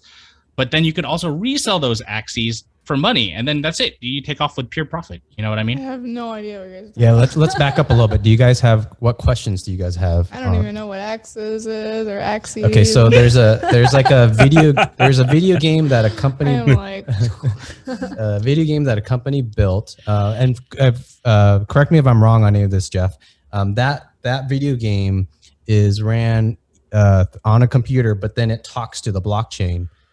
So someone created a cryptocurrency built off of, I think, Ethereum at first, and then now, and then they're because of the extreme gas fees, they also started. It's called the Ronin sidechain. Yeah. So they started out building something on Ethereum to have this video game. You could play and you earn things in the game, and as you earn things, it speaks to this blockchain and say you play a battle and you get like I don't know, 50 SLP. So on the blockchain, it assigns, it puts into your wallet that 50 SLP, and then later you could sell that 50 SLP. That SLP last week was probably 15 cents, and this week is like 20 something cents. It hit 33 cents. So people were like, "Oh, dude, like earning like $1,500 in a month, like just playing a video game." You said SLP, right? Yeah, Smooth Love Potion. Yep. wow. Is that really what it is? Yeah, because remember you need the SLP to breed, right? So they call them Smooth Love Potion, and you use them with the two Axies in order to get them to breed. So in this Pokemon like game, you have your Axies, each creature, and each team you have 3, and then you could breed each one 3 times. And what do you mean by team? Like seven times. Like, yeah, 7 times, but I think financially up to 3. Anyways, it requires more SLP. The more you breed them, the more SLP that's required in order to breed them again. Yeah. Wait, are you wagering SLP on battles, or I'm reading about this, and it's actually minted in game. So when you play, for example, PvE, you earn the SLP in game. The only thing is it energy to play so much per day? Is it correct or something? You have 20 energy, but you can earn your 100 SLP even without energy in adventure mode. So you need, and it's weird. So in energy, it's going to get a little complicated, but energy in adventure is experience so that you can level up in PvE, or energy in PvP, which means you're playing against other people, or the arena is SLP. So it's kind of like, do you want to use your energy to gain more levels? All these acronyms were like being thrown at my face. PvP is player. PvP, SLP, PvM. OPP, yeah, you know me. It's acronyms the whole way down, STD. man. God damn it, I don't know. STDs. Someone threw in STDs. So PvP is player versus player. PvE is player versus just enemy. So it's computer, non like Mario. Person. Yeah. And then what was the other acronym that you threw in? Just SLP is the in-game token or money. Smooth Love Potion, yeah. Oh, that was Sexy Love Potion. So Jeff, I think, is currently my scholar. Are you still playing on my team? Yeah. So I bought in so many teams about X amount of teams. Ago. Yeah. So it's like football fantasy, but for crypto. And it's like a mixture of Pokemon. Yeah. So as a scholar, does the game play? How does the game play? Yeah, because it seems like, it sounds a lot like CryptoKitties right now, where you just have these things with different attributes and everyone's hunting for rarity. But what's the play? What's the gameplay?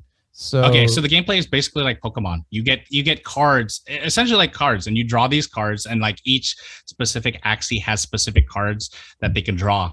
They also have different, like, of course, HP, different attack, different morale. So it's like you want to assemble. If you can assemble a strong team, then you can earn upwards of 300 SLP per day in arena.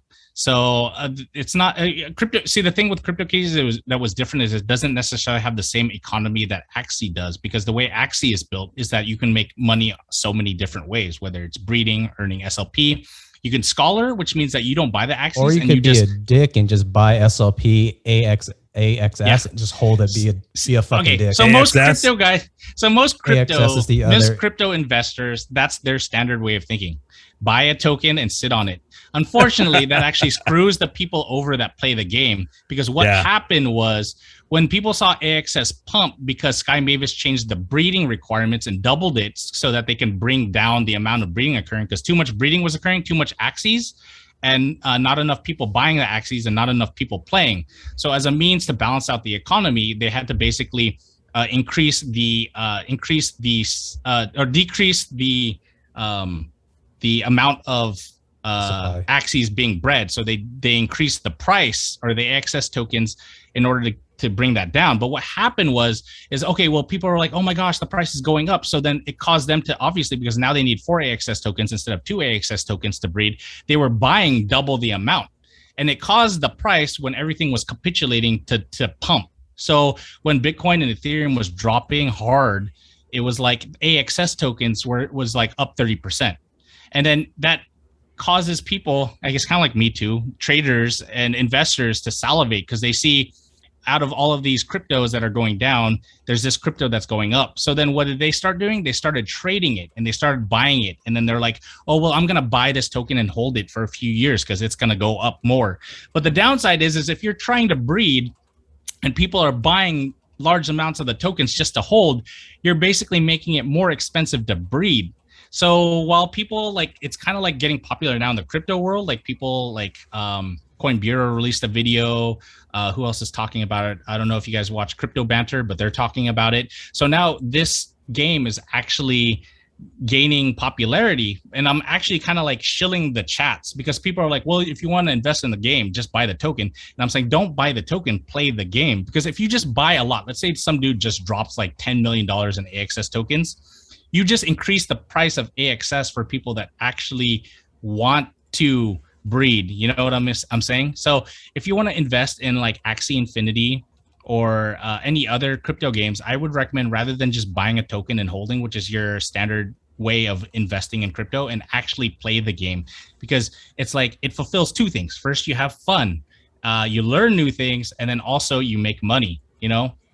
So let me answer Alec's question a little bit. So the game, okay, like you would hit like at the main menu, there's Arena, which is PvE, and then there's Adventure PV, or I'm sorry, Arena is PvP, Adventure is PvE. So you click on PvE, and you could do like, you might have like a, I don't know the challenges actually. The challenge, you have daily challenges, daily like quest, daily quest to like defeat 1 team, defeat 3 teams, or whatever it is, and then when you launch adventure mode, then you got your 3 Axies, and then your computer enemy will have 3 Axies, and then you pull like a I don't know, like 5 or 10 7 cards or something, and those 7 cards is like attack or heal or something like that, and then you would play those cards for your Axie, attack them, and then they attack you too, and then if you win, then you win. If you lose, then you don't get the experience points, or SLP.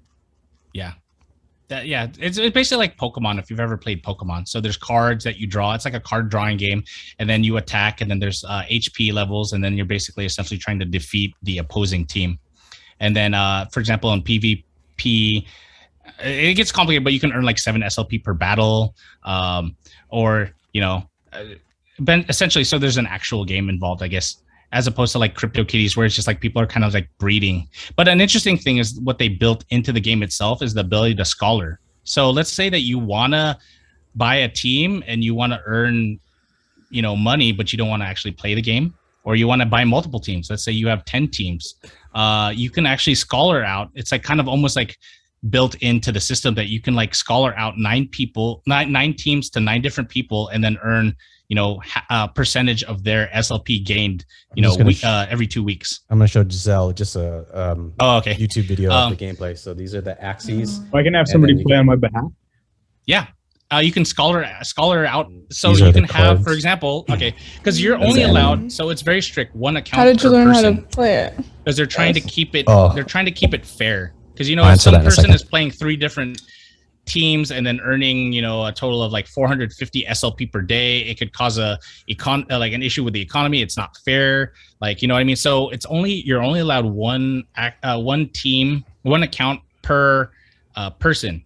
And if they catch you, like they have various algorithms of catching you, it's happened before, they ban your Axies for a year or even more. Now they can't take away your Axies because it's on the blockchain. So you still have your Axies, but you can't use them to earn SLP for a year. So some people that tried are like, well, why don't I just buy 2 teams and I just earn twice the amount of SLP? And then they got caught. JC knows a few people that it happened. So they lose basically their Axies for a year. So you have 1,003. Well, I must ask this.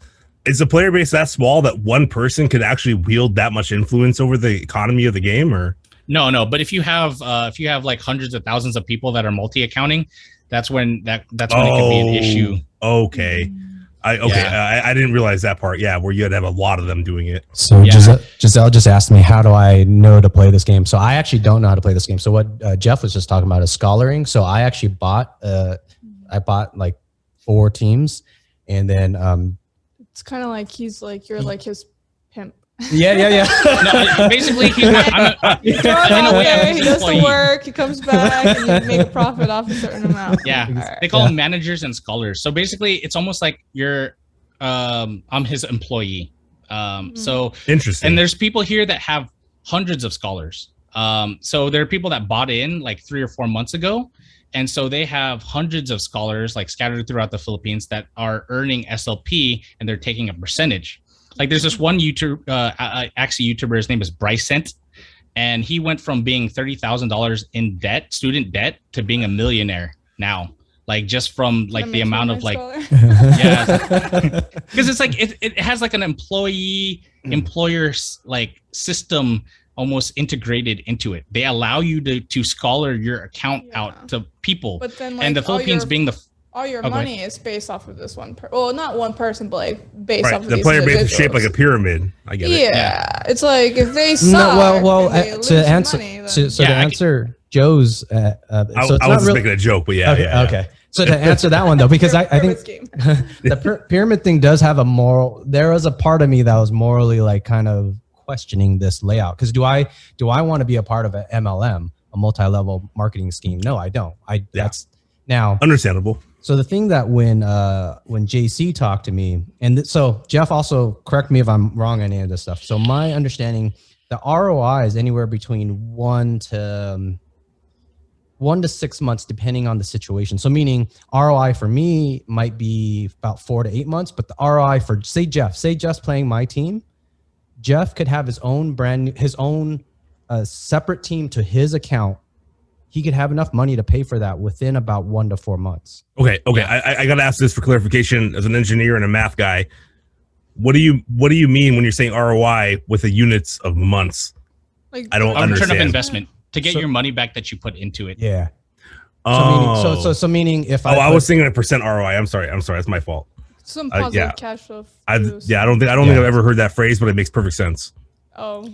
Yeah, well, it's like interesting because when people get into it, they're like, "Oh, well, I need the ROI. It'll take me about 2 months to ROI," but you still own the Axies. Like, you know what I mean? Those assets are still yours.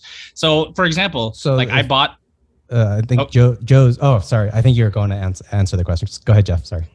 Oh no! I was just saying, like, for example, like I bought my fiance a team, right, and then she's already earned about $200, right? And so now I could resell that right now. Those Axies for more because it went up, the price of Axies. I could resell her Axies already for more, cash out her SLP, and I already profited. What's like the net, right? Because you got your COGS, or that's at least because I'm from I work in a manufacturing company, so like we talk about like gross profits and like net profits. So if you got $200 in return, is that net or gross?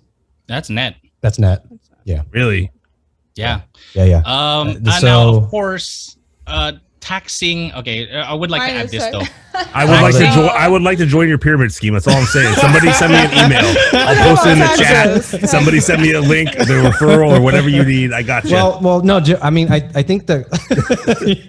So Joe and Giselle, because both of you guys kind of just Giselle said, how can she join now? I think the thing that Jeff, so Jeff is in the Philippines and his wife's playing. So the conversion rate of $300 or $800 a month in the Philippines goes a lot further than $800 here. Meaning $800 a month here is still it's still some money, but it's not. You're not going to live off of that. And then $800 a month. Dude, that's a car payment, insurance, and some groceries. Shit. But that's still. Jeff, what do you think? Like 3 hours a day? It depends on your level. So right now, like with your team that I'm using right now, it takes me about 2.5 hours to earn my 150 SLP per day. I'm going to get on it after this stream, boss. Now, then another factor is the volatility. So the price recently went up, so that's good. I mean, that's good for Jeff. That's bad actually for me because I want to breed. I want to breed more of my Axies, but I'm me and JC's he's helping manage all this. So I'm actually not even. I just gave. He's the one living with the COVID person, right? You're giving him. Yeah. Oh no, she got a vaccine. No, she got vaccinated. Oh, that's what it was. Okay. He's like a gamer, gaming streamer, actually streamer here in the Philippines. Oh, really? You're the investor. Pretty popular actually here in the Philippines. What does he play? Mobile Legends, Wild Rift, games like that, like mobile games like that. Cool. That's awesome. So kind of because the price went up, so breeding is more expensive. Even starting a team is more expensive. Like Jeff was saying, like 1,400 just for like a decent team. A decent team. I thought I saw some of the prices down to like you could get 3 Axies. I mean, you're really hindering yourself almost. I thought I saw as low as like for 3 Axies total, like $500. But maybe the price went up, or maybe I misread the market also. So I'm not. But anyway, so go ahead. You would do yourself almost a disservice because you can't breed with that. Well, you could breed it, it wouldn't be worth it. You're buying the lowest Axies. If you breed them, you're not going to get much, and it's going to be more expensive. So you want to spend some money on decent Axies so you could breed. It'll take you a little bit longer to get your daily SLP as well. But I would like to throw that out there. That is an option. If you just want to ROI quick, if you just want to buy some cheap Axies, you'll be able to ROI even cheap Axies quick. But later on, chances are you're probably going to resell those Axies and buy like better ones. You're going to be like, oh man, I probably should have just spent a little bit more money and bought better ones. But that is also indeed another option. Like some people, like here in the Philippines, they only have like 40,000 pesos, so they buy like these cheap Axies, and then just grinding every day, they're able to earn their like $1,000, and then they're able to sell their cheap Axies and then buy better Axies. So it's. Yeah, okay. So I would like to throw this in there because you said like pyramid, right? So that's another argument though. A lot of people are like, oh, well, it's a pyramid scheme because where's the harsh words out there? Well, no, okay. But the truth is it's based on adoption. So, and I want to be 100%. I want to be 100% transparent on this. Yes. So everyone's like, okay, where's the money coming from? Correct. There's no money that's being generated. It's generated by people that are buying in after the fact. So as it continues to grow, more money is pumped into the economy, and that's what causes the cycle, right? So a lot of people are like, that's like a Ponzi scheme, but no. I mean, if you think about it, that's how the majority of markets even work. Right, it's an upside down pyramid. I get it. Yeah. Well, yeah. Like, okay, let's take a look at the stock market, right? Like the stock market. A lot of people don't understand the stock market. They don't realize it's a zero-sum game.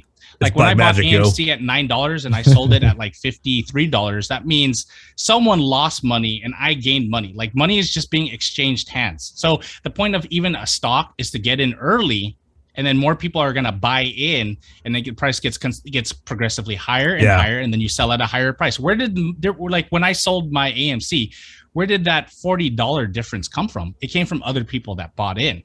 Now there's a caveat in that, and there 100%. Are certain stocks that offer, they're called dividends, where they do like profit sharing, and if you do own some shares. Microsoft does that shit. Yeah, you can earn money off owning just shares. But the majority of the stock market is essentially, if you want to argue that this is like a terrible Ponzi scheme, is essentially a Ponzi scheme, because that's basically what's happening. I have no problem with that as long as I'm not losing in.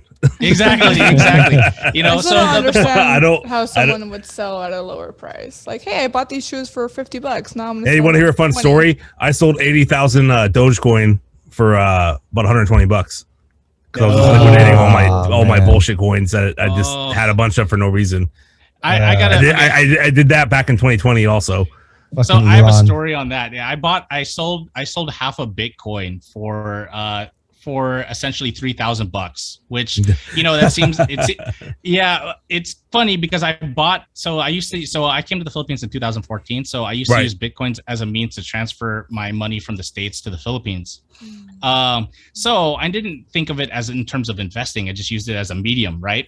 So what happened was I was transferring money over, and then eventually I found a different way of doing it. So what I started doing was I'd pay for my classmates' tuition using my credit card. Then I'd pay off my credit card using my US bank account, and I would get the cash. Interesting. Yeah. So I was like, okay, so I don't need to use Bitcoin anymore. Well, the thing is 2018 rolled around, and then all of a sudden it was popping up on the news that Bitcoin went to $6,000. I mean, when I was buying it, it was around $500 to $600, right? And then I was like, oh man, I wonder if I still have some Bitcoin left. So I logged into my wallet and my coins.ph, and yeah, dude, I had a little bit over a 0.5 Bitcoin or half a Bitcoin. So what did I do? I said, yeah, dude, what the heck? I celebrated and I sold it. Nice. I sold it for $3,000, which I mean, at the peak, if you were to think like in March, Bitcoin was trading at about $64,000. That was like $32,000, you know, that I could have sold it at. I mean, you know, hindsight's always 20/20. Always.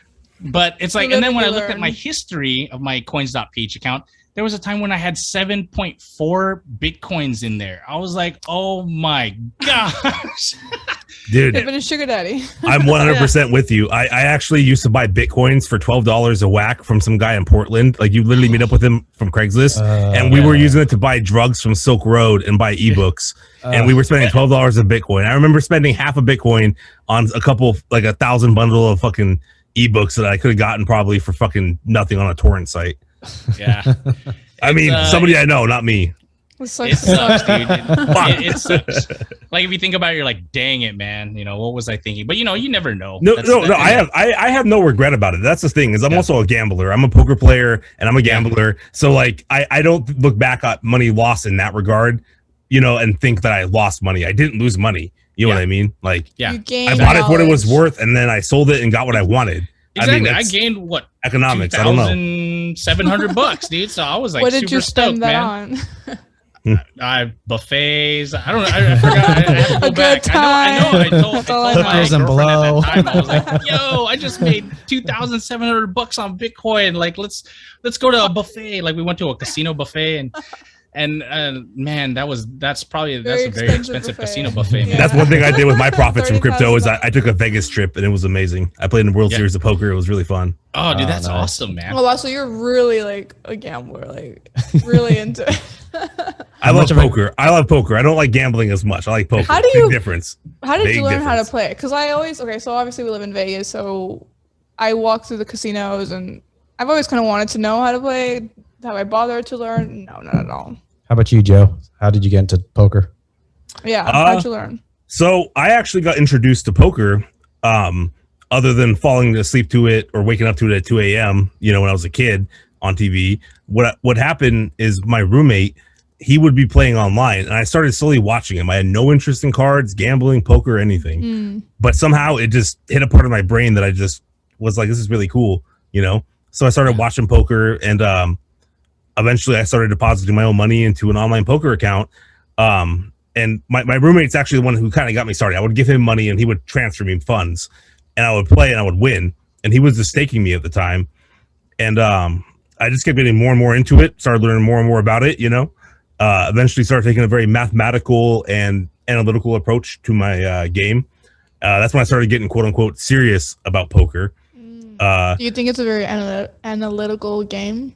It is, but it's one of those weird things where I feel like the analytical part actually fades off at the beginning of your ascent. So like as you learn poker, you get more and more analytical, but at a certain point, what happens is you kind of just feel what's happening. You know what I mean? Yeah. I know it sounds dumb, but like you see enough hands, you get enough experience, you play with enough individual people that have different traits. Eventually, your brain subconsciously will just start picking up on this little shit. It's the human it becomes more piece. instinctual. Yeah. Well, can I, Joe, correct me if I'm wrong on any of this. So the way absolutely. when I what was this, 10 years ago, I had a friend that was into poker playing, and he kept on, he was going to poker tournaments, I think 2-3 times a week. And he would just take me along. He's like, hey, just come along. Sometimes it's $5, sometimes it's free, sometimes it's $10, and they're smaller venues. So I started looking at the game and trying to understand it. So Texas Hold'em, do you play other, I play Omaha if I've had a few drinks in me. Like I'd probably play Omaha right now, but in general, I try to stay away from Omaha. It's a dangerous game. So to kind of answer your question, like how do you kind of learn and whatnot? For me, it was just kind of, you could play with friends. For me, luckily, I think it was better for me to go play in tournaments, because with friends, 100% agree. Yes. With friends, the problem is you start to get, your friends, how they act, so you know their behavior. There's nothing on the line, because that's just with friends. Whereas if you go out to a tournament, that might be once a week, once a month. What you do matters, because you might be out of that tournament within 5 minutes, or it might be 2 hours. You might be in at the final table 3-4 hours in, or longer, depending on how big the tournament is. So it starts to matter what you do, and you start to learn, like, okay, do I want to play conservatives? There's certain things you could be pretty aggressive. If you get some pocket pairs, you get dealt a jack and a jack. You could be aggressive. That might be kind of stupid because it's a low pair. But it's an unlucky hand. Don't play it. Once you play long enough, you start to know the statistics. Yeah. Pocket jacks versus, you're going to get beat by pocket queens, pocket kings, or even if one person holds just one king, and they've already outbeat you from they could. You're ahead statistically, but you still have outs, and it's not depending on the pot size. And see, this is where things get interesting. There's a lot of consideration involved, right? You know what I mean? There's certain times where the bet to pot, like what you could win versus what you have to call, is worth it considering the odds of your hand hitting. You know what I mean? Yeah. So King 10 against pocket jacks, what I mean? If they bet like $100 into $1,000 pot, it's always worth it to call. Yeah. So if there's $1,000 in the pot, and then you say you happen to have a lot, you have 10,000, there's 1,000 in there, and then someone puts 500. You're kind of like, well, do I want to risk? And maybe what you've been in, you've already only put in 100 or 200, maybe 100 or something to that point. So do you want to risk any more for that? Do you have to match it? Like, okay, if I put down 500, and it's like, all right, I think I have a good hand. Yeah. You either have to match it or go up. And then if you go up, do I have to go up too? I'm like, all right. If you want to stay in, yeah. If you want to stay in, you have to keep on matching. Like whatever the maximum is. Yeah. So then now it's like, all right, this shitty ass hand. Do I bluff or do I not? And the bluffing thing, I feel like at the higher levels, I don't know. Joe, you could tell me your experience. Sure. When I started playing online, man, those guys felt like, I don't know how they're fucking reading me. Like, man, those motherfuckers, when I get a decent hand, like I bet heavy in the front to tell them, hey, I got a good hand. Don't fuck with me. And they must be, what's it called? Running, where they're looking for the next card to do a flush or a full house. What's that called? Chasing. That's the word I'm looking for. Yes. So these other better players know when to chase. They'll bet high to push you out, but also they may chase too. So chasing is if you don't have a good hand yet, but you potentially have a good hand, and if he hits that one card that he needs, then he's gonna beat the fuck out of me. So wait, hold on. So if I'm trying to chase, it's like you put down money because you. I already have a good hand, but you don't have that good hand yet, but you need one or two cards to flip. Yeah, one heart will win you the hand. So I'm gonna risk. I'm gonna gamble. Yes, but those people know how to You think he already has you beat? Sorry, I don't mean to keep interrupting you. My bad, man. No, you're good. You're good. So I feel like I have you beat already, but then that this bitch is like, I'm gonna risk it because once you land that one card, you're gonna be fucking a powerhouse. Yep. But I don't know how those motherfuckers read me online, dude. What are the odds that you're gonna get that one hand? And then some of it, if you're flush chasing a flush, if you're going for a straight, I mean a flush. If you have 2 hearts and 2 hearts on the board, so what is Justin's that? busting out the fucking cat. What? Nothing. Sorry. Is that 26%, 24% that you for what? Sorry. If you flop 2 hearts and you have 2 hearts in your hand. So you're chasing for 2 cards, so that's 26% chance you'll somewhere around there. It's a little bit higher than that, I think. Just a little bit though, not much. So in that scenario, if I had 2 aces and then you had 2 hearts and there's 2 hearts and there's 2 more cards that are going to come out, So you have higher than a 26% chance that you're going to hit. But I'm already guaranteed at 70 something percent that I'm going to win. But you could chase and bet high you could also fuck with me too, because meaning you put a high bet and I'm like, oh fuck, I have 2 aces. What the fuck is she doing? he has to make a decision at that point. Yeah. What the Not fuck you. is she doing? So do you draw, or you're like, nah, bitch, like I'm good with my 2 aces? He can call or raise or fold. Yeah. Yeah. Because if you put a heavy bet out, I'm gonna be. So your competition really is the other person. Oh yeah. 100%. Yeah. So you want to know how you got beat online? Oh, sorry. Numb. Is it those? Is it those fucking readers, man, where they log every player and they pay for the reader or the HUD? Like where they have the like HUD. a HUD. Yeah, I actually used to use one of those way back in the day whenever I played online before I started playing live. Yeah. And those HUDs were, dude, they made a lot of money for you. They were worth the price. They're a little bit harder because is it better to learn how to play online versus like? Well, so this is what's interesting. I was about to tell him. So check this out. The reason why you got beat online probably wasn't your very first hand you played at the table, was it? No. It was further in. Yeah. Right. So yeah. So I bet you the biggest thing is like people watch too many movies and TV shows when it comes to like live poker. A lot of people think that like little ticks or facial things, that shit comes into play once in a while, sure. But for the most part, your betting habits, when you bet, and the hands you show whenever you raise or whatever, those give more information to your opponents than any weird little facial tick or whatever, So what he's talking about, and correct me, Joe, if I'm wrong. So he's talking about like if in that situation, if I have 2 aces and you have 2 hearts, but I don't know you have 2 hearts. Yeah. And I put in a heavy bet. Yeah. So you're reading me. Okay, I just put in $500 on a $1,000 pot. I put in 500, and you're reading me like, what the fuck? He just put in half the pot. So So you're He's reading. feeling hella confident. Exactly. So I think Joe's saying that bet is more important than you trying to read my body language. Yeah. Well, That's true, because it's like, oh, they have a tick. They like, push their hair. That's all Hollywood, man. Yeah. Like out of all the tournaments, there's only been one fucking time I saw someone's fucking their vein throbbing. It was fucking throbbing. It was fucking nuts. This guy was bluffing, and it wasn't until after I folded it was stupid of me. I was pretty beginner then. I saw his neck throbbing, and I'm like, what's going on? And then I folded. I was like, fuck, I should have fucking stayed in. Because it came, he tried to bluff 2 people. The other person held in, so I was able to see his cards, and I knew I was able to see that he was bluffing. So out of all the time, there's only one time. Out of all the times I played, there's only one time where you see someone's like neck or something their heart beats up or something. I think too, like if you're a beginner, I still think that body language does say a little bit of something. It absolutely does.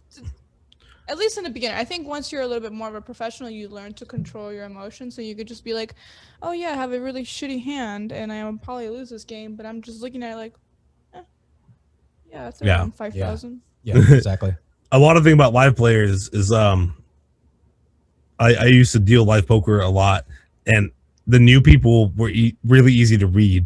Like you gotta go in there with the mindset that like, you gotta not be nervous. I know it's hard. I've been to many new poker places and I completely understand that, but it's really important just not to be nervous and just to fucking go at it. The tell signs that tell the tells of a person. I think as once you like bet sizing. I'm telling you 100%. Bet sizing. Whenever I dealt poker for many years. That's how I put myself through college. And bet sizing, like no matter how good you were, no matter how many like physical things like you didn't have, like you didn't twitch or whatever when you had a good hand, like people got by their own bet sizing or their weird, patterns. Too big or too small, like that. Yeah. So in that scenario, if I had pocket aces and then Gissel has 2 hearts and there's 2 hearts on the table, if I put in 500, that's my bet size saying, hey, I got something good. But a potential, there's a couple, let's play that scenario. Say there's $5,000 in the pot and I bet 500. So that's a very small ratio. So that bet size, exactly. So that a noob may not know to bet higher to push you out. So meaning if I'm a noob and I have pocket aces, I think I have such a good hand I'll put in 500 when the pot's 5,000.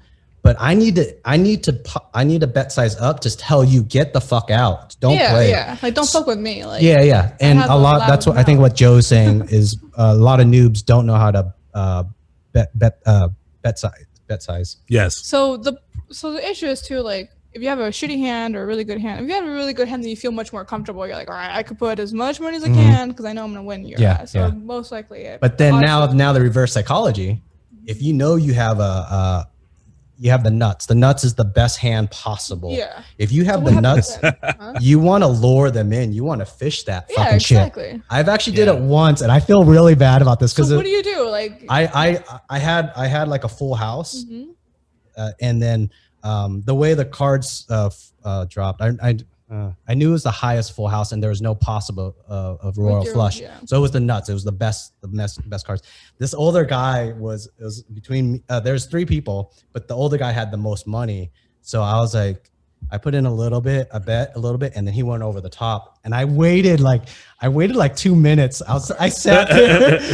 I was like, I don't know if I want to, but I knew I had the nuts, so I can't lose. But you're faking it. I was faking it, so I was like. He went over the top. He wanted the guy to put his money in. That's like, so when you have a shitty hand, you try to be like, yeah, I have big balls. And exactly. So reverse psychology. Yeah, it's really, well, that's what it sounds like. Yeah. He's like, oh, so you took the old man's money. Is that what happened? Yeah, you should have seen his face. He threw his cards down. He like stood up like he won. And then I opened up my full house and he's like, oh, what the he was like, he didn't know, he had no idea that I bluffed my sadness, if that makes sense. Yeah, you limped in. How are my acting skills? I felt bad. Are they good? I want to be an actor. But that was probably like the only one time I was able to fish someone out. Yeah. So how did you react when you saw him like stand up and all excited? Did you? I actually felt bad because I took some of his money. So I think it was because I thinking back, I forget what was it. I remember feeling bad. There was something, I forget the scenario. I think that knocked him out of the tournament. He had the most money, but I had enough to take a majority. So I felt bad that he was handicapped afterwards because he had so little money. Took his starships away. Yeah. Alec, any poker stories? Any thoughts on poker? Oh man, I've played a little bit of blackjack, but honestly, like I'm so bad at gambling. I'm really good at losing money. Aren't we all, man? Aren't we all? What are the chances that you'll lose money over winning? I think that's in poker. Yeah. In poker? Do you guys know like what the? Oh yeah, dude. Oh okay. So whenever I was committed to analyzing and learning online poker before Obama banned it, no politics. I know, but. I just want to make sure everyone knows that Obama's why we can't play online poker anymore. But anyway, I was achieving a 6% overall ROI over 100,000 hands. So I was making consistent money. And what's a 6%? What? What's the 6%? 6% of what base? So every dollar I spent on average, I made $1.06. And then also back then they had rake back. So whenever you played tournaments or a cash game, the way casinos or even online betting sites make their money is they have a rake, right? So for a cash game, for example, where like every hand you actually put up $1, it's a real dollar, right? A game like that, they might take, I don't know, let's just say, for example, 50 cents out of the pot, right? No matter what. Most of them were different than that, but this is just an example. But let's say like there's a tournament that was $100 buy-in. Well, they would charge $105 total, where $5 go into the house, right? So these were all rakes. And back then you could get rake back. So for every $1 you paid in rake, you could get back like 40 cents. So if you just broke even, you would make money off of rake back alone. And at the peak of my sit and go analytical bullshit, I was making like I said, like 1.06 plus rake back. So for every $1 I spent on average, I got back $1.30-ish. Oh. So it wasn't bad. I mean, I wouldn't have been like, it wouldn't have been like a big thing, but it's consistent money overall, So rake is I think in a lot of tournaments I played in. So say if small blind, big blind. So the first, say there's a table of 10 people playing poker. Yeah. The first and second person after the dealer has to pay 50 cents and $1, just say for example. Yes. And then after that, everyone that wants to play, they put in $1 for that first round. But so then the house is whoever's the dealer or the casino, they will take $1.50. It's 50 cents and $1. So they'll take both that and they keep it for the house. So it's just a way to pay because the house is paying for the table. It's like an entrance fee. Yeah, just a fee. Yeah. So that's the rake that Joe's talking about. Well, one cool thing, by the way, everyone, just so you guys know, if you guys ever wind up in Portland, Oregon, Portland, Oregon has legal poker rooms, but there's no rake. You only have to pay a $5 or $10 daily membership fee, and you play for free after that. They have cash games tournaments. It's always nice. Is the rake usually a fee for every round? Thanks for the heads up, man. Yeah. So it's too shit. And that's where it's actually illegal to do it at home if you take a rake, from my understanding. So meaning if I threw a party every weekend and I said there's going to be poker and I'm taking that, say it's something small, say 5 and 10 cents, say I'm taking a rake of 15 cents per round or per, I don't know. Per pot with more than 3 people. Yeah. So 15 cents per pot that night. If I'm taking that, then that's technically illegal. But if I'm not taking it, then it's legal to everyone to play with their money. And for me not to take a rake, then it would be legal. Need to look this up.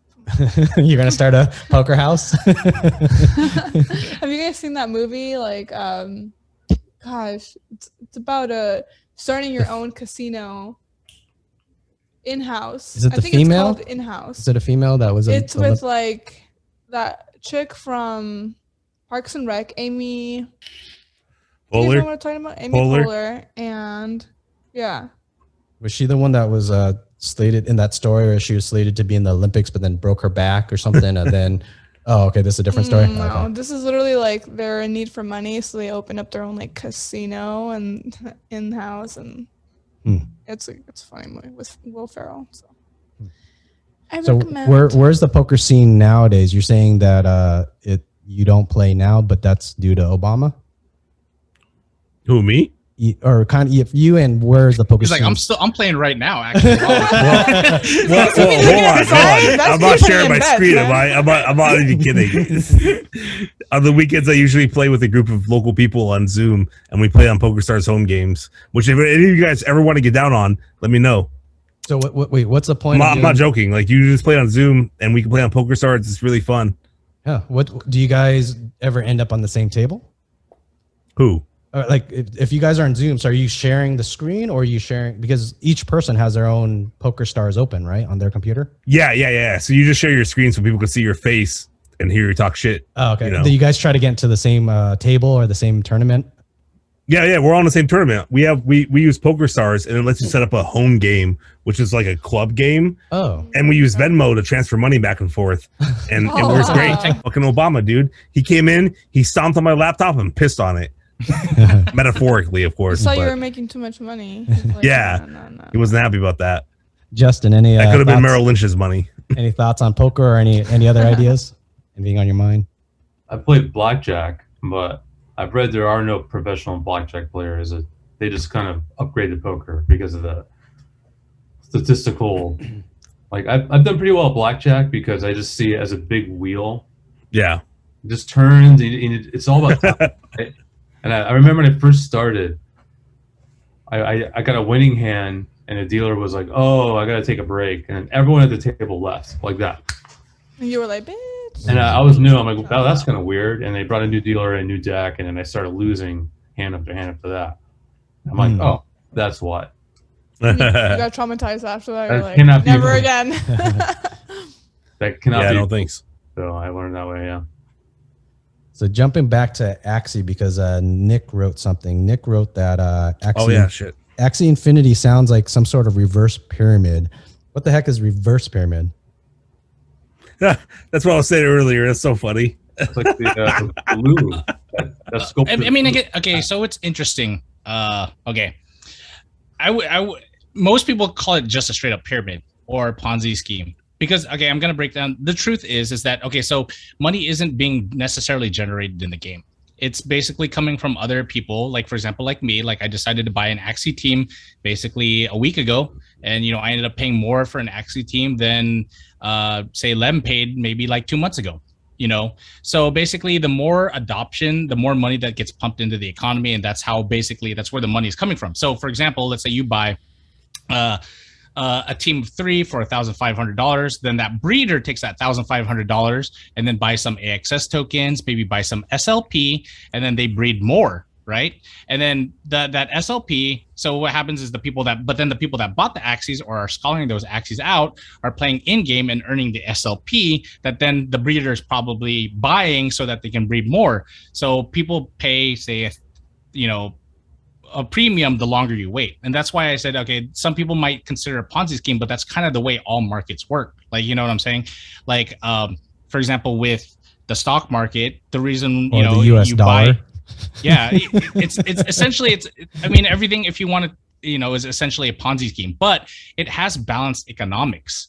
And, it's not like, for example, a lot of these scholars, the funny thing is when AXS pumped and SLP pumped, scholars are happy. So the people that have teams that are playing are like celebrating, but people that want to breed are like, oh my gosh, they're like freaking out now because they're going to have to increase the price of their Axies in order to cover the amount for the price for SLP and the price for AXS in order to cover their breeding costs. So then people have to pay more to buy Axie so that they can earn more SLP, and it's like a cycled economy. Now this isn't just where it ends. If you look at the white paper, this is just the beginning.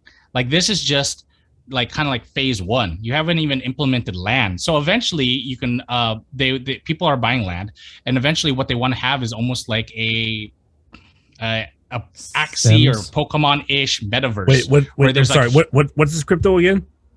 Axie Infinity. Axie Infinity. Yeah. Wait, I'm gonna ask a really random question. When did this game start? 2018, 2017, 2018. I think it started about 3 years ago. And it's starting to sound a lot like Decentraland now if they're getting into like an entire space, because Decentraland is a lot like Minecraft. They actually have casinos in Decentraland. Yeah, it's like gambling. Yeah. It's kind of like Decentraland, a little bit more kiddie-like. Like it's like think of it like a Pokemon metaverse that you can like, you can bring your Axies through, and then you can have battles, and you're supposed to be battling these things called Chimera. Like I don't want to like dive too deep into it because there's so many aspects to the game, but I will say that if you're kind of worried now, short term, I don't know. I'll be honest with you. I mean, when it comes to crypto, short term, you never know. But if I have a firm belief in the game, and I know that 2 or 3 years down the road that this game is going to be big, right? Because like I said, the majority of players are only in the Philippines. Can you imagine if a country like Japan, the 3rd largest economy on this planet, adopted a game like this? And they would be most likely the first to adopt it, other than the Philippines, because it almost aligns with them culturally. They love the idea of little cute things that like fight each other, and they're willing to drop a lot of money. And so if Japan even adopts this game, like it would at least 20x from where it is right now. Because roughly, if you think about it, there's I think about not even 1 million users yet, I don't think, or at least as of last week. And I mean, Magic the Gathering, there's probably like, I think around 30 million people that still play Magic the Gathering. Can you imagine if Axie Infinity even reached like 1/4 of the market cap of Magic? So I guess what I'm saying is, of course, do your research, do your due diligence. This is not financial advice. I just would, I would like to recommend that you guys kind of research it more rather than just, it's just a Ponzi scheme, because that's what they said about Bitcoin back in 2016 and 2015. That's also, what they said about Ethereum in 2019. It's like, so that should be said about the US dollar again. Yeah, that's what they say about the US dollar. It's a Ponzi scheme. So it is. And then where you can kind of see, First Blood seems like a legit Ponzi scheme. Sorry. First yeah, they wanted me to convert my tokens. They wouldn't let me. And to what? Sorry, go ahead. I'm just rambling. Oh no, I thought there was a specific token that you were actually. I was like, let me know. Let me know. No. I had bought a bunch of what was called First Blood token, which is supposed to be a gaming thing. I didn't care. I just had leftover money from buying Ethereum or whatever, and I bought a bunch of them. And then recently, I found out they were worth like $8 a whack, and I tried transferring them because they're going to a new blockchain or something. And then their support never got back to me because they wouldn't accept my ID. So it's just like, yeah. Well, it was only like $2,000 worth of coins, but it's still annoying. What's the ahead. definition of a reverse pyramid? I know a pyramid scheme where the guy at the top or the person at the top makes the most money. So it's reverse spread out amongst the top, but then the I don't what is reverse? What is it? Seriously? Maybe he means like you buy in and then your money is basically dispersed through the people that have played upward, like that have been playing throughout the game. So it's not like one person is making a lot of the money, but a lot of the people that have been playing the game 3 months ago are making a little bit of the money of people that are buying in now with a lot more money. Is that basically? That sounds very reasonable. I'm gonna be young Jamie. I'm gonna go search. You guys, all your employees are making more money than you, the boss, because your ass is just sitting on the curb. Well, yeah, that is actually true. The thing is, Jeff's making 60%. I think I make 20%. Yeah, usually here in the Philippines, it's actually the scholar that makes more. They make about 60%, and then usually the manager makes about 40%, because they don't have to like grind in game and play and try to earn their SLP. But the interesting thing is like, it's like just because they work on percentage, it's not flat. They really are eager and motivated to earn as much SLP as they can. You know what I mean? So some people, like, they'll earn like 250 or 300 SLP because it's not a flat rate. They're not like, oh, I'm getting paid $10 an hour, so I'm only going to do so much work. It's based on percentage. And so these people, volume. So it's based on your volume. So someone's trying to earn more money. They're earning more money for both of you.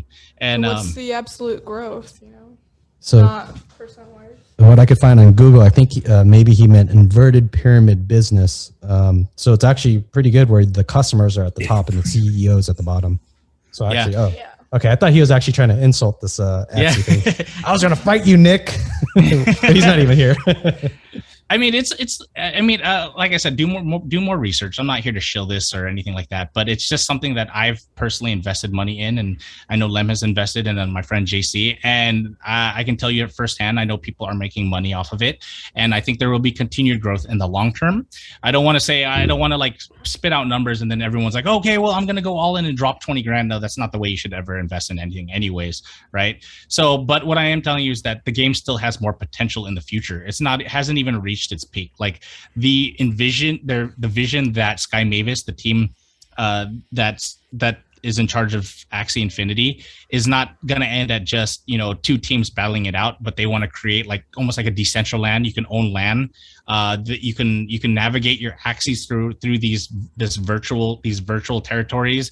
And then also at the same time, they're going to increase the use cases of SLP and AXS. So right now, SLP, Smooth Love Potion, is used predominantly for breeding, and that's where the demand usually comes from. So, but who knows? They're saying already that it's going to have maybe 2 or 3 additional use cases in the future, like for maybe fertilizer for land or whatnot. So it's a very intricate balance of pieces that they're doing a good job of. And I will be honest, though, I know a lot of crypto people are like, oh, well, it's not fully decentralized. It's not yet.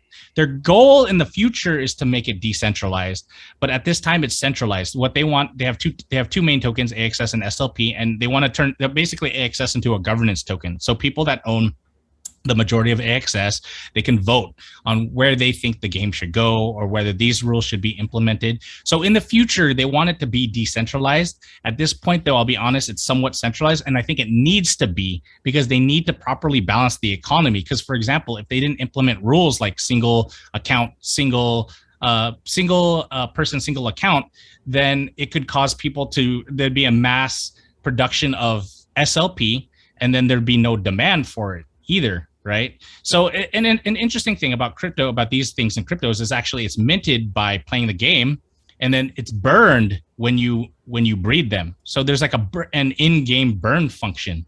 So it's like, okay, so yeah, all these, because people are like, so what's happening to the SLP when you sell it? What's happening? Well, there's people that are buying the SLP to breed, and then those tokens are burned. And that's how it kind of keeps a balance, and how the price kind of like, it kind of hits like a plateau. I mean, of course it goes up and down, but I mean, that's how like the economy stays the way it is and how people are still earning money, because they wouldn't want SLP to just tank. And then, no one would play, and it would cause a disruption in the economy, which is why also at the same time, go ahead. Oh, no, I was disagreeing with you. Oh, no, I was just going to say, and then JC, so I was talking to my friend JC, who's like a huge breeder.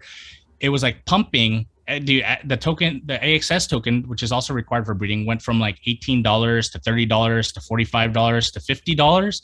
And so breeders are freaking out because they're like, oh my gosh, it's getting so expensive to breed. And that's going to reflect in the prices of their Axies.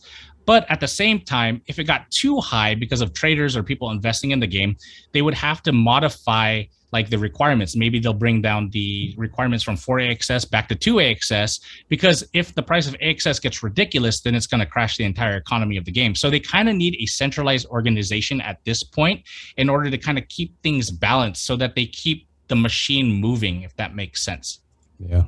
Giselle, you got any questions? Alec, Justin, any questions about Axie?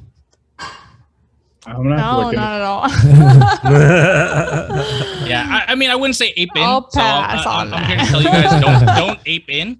But if you guys want to experiment, if you guys see the thing that sucks about the game is that there's no free to play, so you can't play the game until you own a team of Axies, unless you're a scholar. Which, you know, hey, if you want, maybe maybe Liem is offering scholarships, because here in the Philippines, it's really easy to find scholars. It's like, even on Facebook, if you say you're looking for a scholar, you'll get like 100 people sending resumes. I'm looking for a scholar.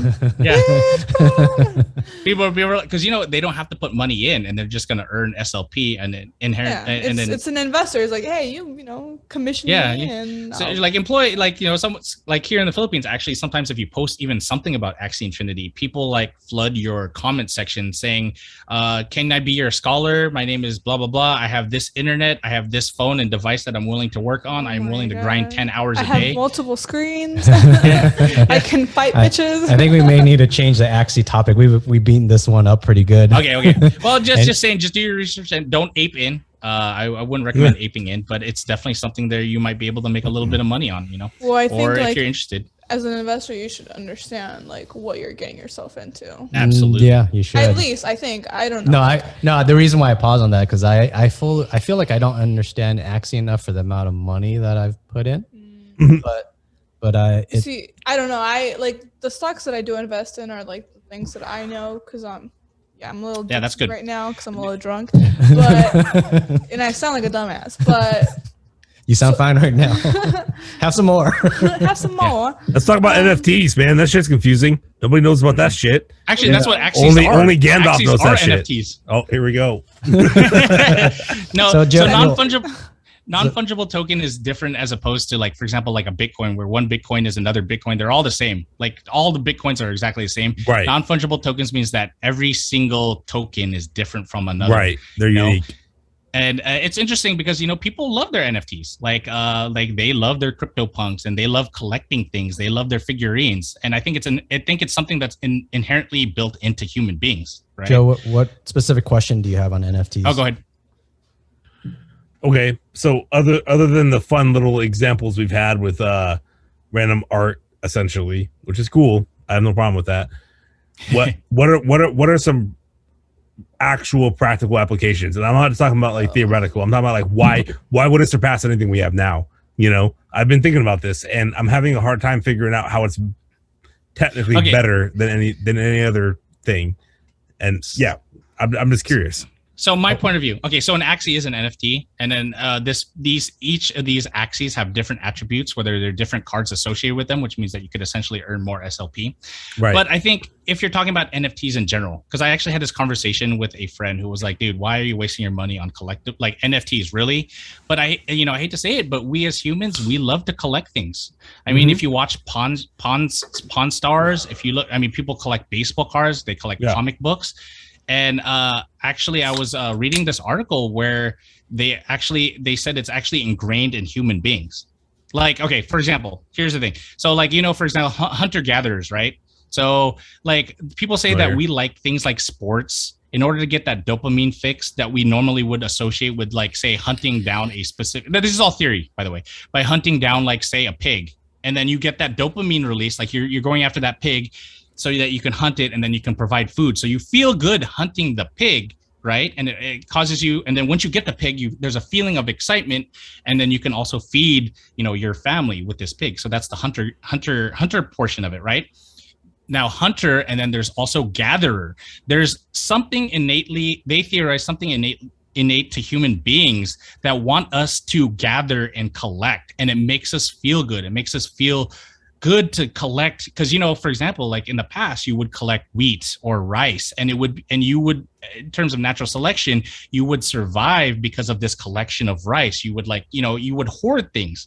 So our tendencies to want to collect certain things is something that tends to be ingrained in us as human beings, even if it doesn't make sense. You know what I mean? Like baseball cards. And then it attaches a worth. Like, that's basically inherently what it is. Like, why are people able to sell a CryptoPunk for 2 Ethereum? It's because someone is willing to pay 2 Ethereum for a CryptoPunk. For them, it completes something inside them where they feel complete. You know what I mean? If that makes sense. Right. Joe, is your question more like what is practical NFTs that exist currently? Not necessarily that exist currently, but like I understand overall, I guess, what NFTs are and how they work. What I don't understand is I can see a couple of specific applications for them, but I don't understand how it's not just a slight augmentation of the blockchain, which already exists anyway. You know what I mean? Like, what I guess I just don't understand why NFT is special. I kind of agree with you. I think it would be what the future that it can bring. I completely agree with you. Say we take just Ethereum. Ethereum has a smart contract in there, and you can just program some other type of NFT like thing to inventory something. So what was that? I'm still here. Okay. And so like, say, I would think one of the a cool idea in my mind is, so this is all theoretical. So if you had a painting that an artist who you buy a canvas that has an embedded RFID chip that has a unique ID to that canvas. And the only way that once something's painted on it to get that RFID, hopefully if someone could develop it, is to literally destroy the painting. There's no way to transfer that RFID to another painting. So meaning if an artist that's some really well-known artist that sells paintings for makes a painting that's $10 million, hopefully that painting itself has a unique ID that's tied to a blockchain that says the last person that bought this bought it for $10 million. So I think that'd be a fantastic thing. Well, but we're not there yet. I'm gonna challenge you just a little bit here. How would that prevent somebody from copying their RFID into a replica that's almost indistinguishable from the original? So if you have the RFID, so it wouldn't be a strict RFID. You'd have to have a public private key where the private key is embedded in the RFID, and then you would have to send a signal that says, hey, I'm going to encrypt something, and only if you have this private key can you decrypt. I'm going to send a code. I'm going to send 321, but I'm going to encrypt it to your public key. And if you have that private key in your RFID, then you should be able to decrypt it and tell me the code that I sent in was 321. So that it gets a little complicated, but that's how I see it working. Sure. So okay, it would hold the private key. Let me ask you this then. So then, how would the private key be obtained to begin with? How do you pass it along? Like, hey, the password's... So let's reduce this to a lower level. I see where you're going, Joe, you motherfucker. I see where you're going. I think, okay, so here's the thing. That's already kind of happened, but minus the RFID portion, like Banksy. You remember there was a piece of art, and then there was actually a event where he burned the art piece in real life so that it could only exist in the digital world. All right. Now, a lot of people are like, okay, so for example, with these NFTs, what's the difference? So this person bought a meme for like $300,000. Yes. Why can't I just copy paste that meme? Well, no. I see. Here's the thing: is you can copy paste it, but as in terms of consensus, everyone knows that this individual bought it, and that person can prove that he purchased it using the blockchain. And since blockchain is it's like immutable, right? Because they can go back and say, hey, this transaction occurred, and therefore, since we have also there's also consensus not just occurs on the blockchain, but there's consensus that occurs in real life. Since we have faith in the Ethereum blockchain, we can look and be like, no, yeah, you're copy pasting it using as your profile picture, but we know who the real owner is of this piece of art. So essentially, like in terms of, can you just copy paste it? Absolutely, but there's a difference in truly owning it and allowing everyone in agreement to understand that, yes, truly.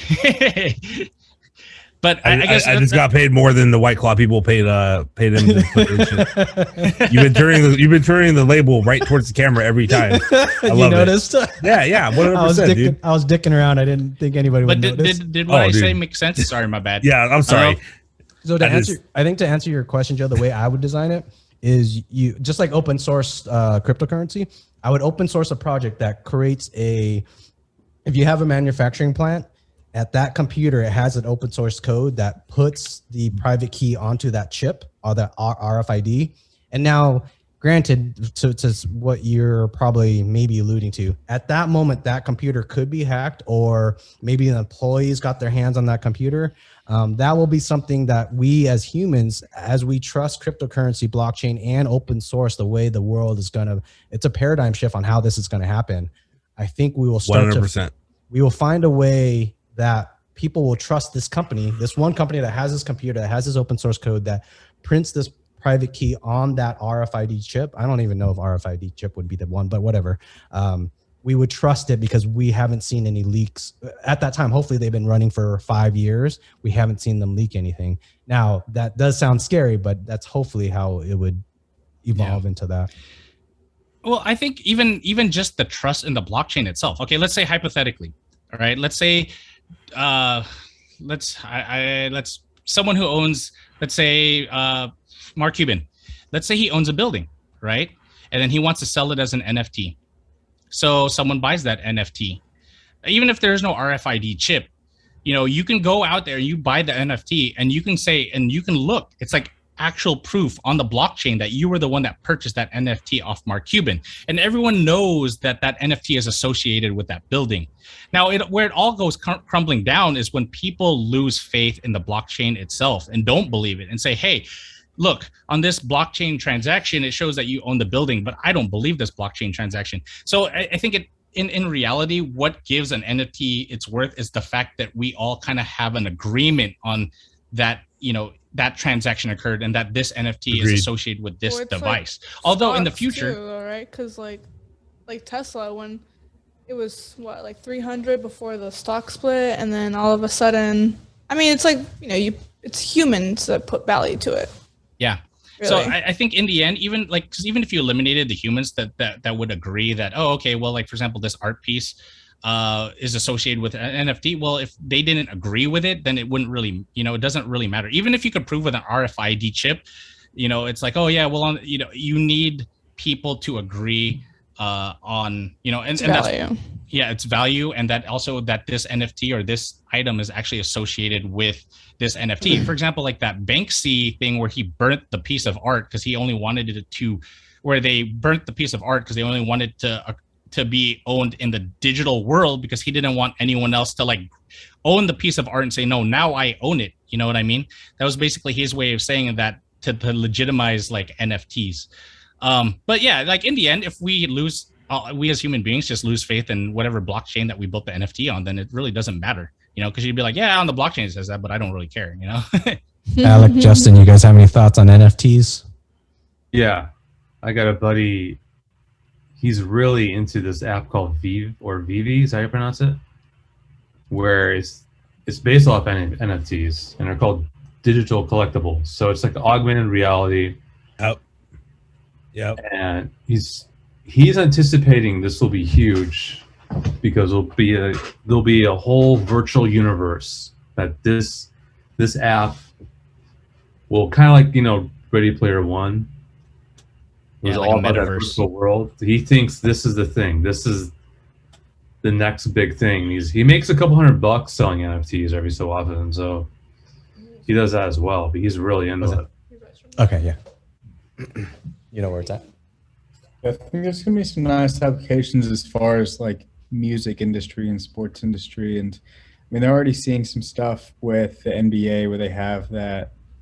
What is it? Where they have like player cards or something they're distributing. You get Tops. concert tickets and stuff and distribute them.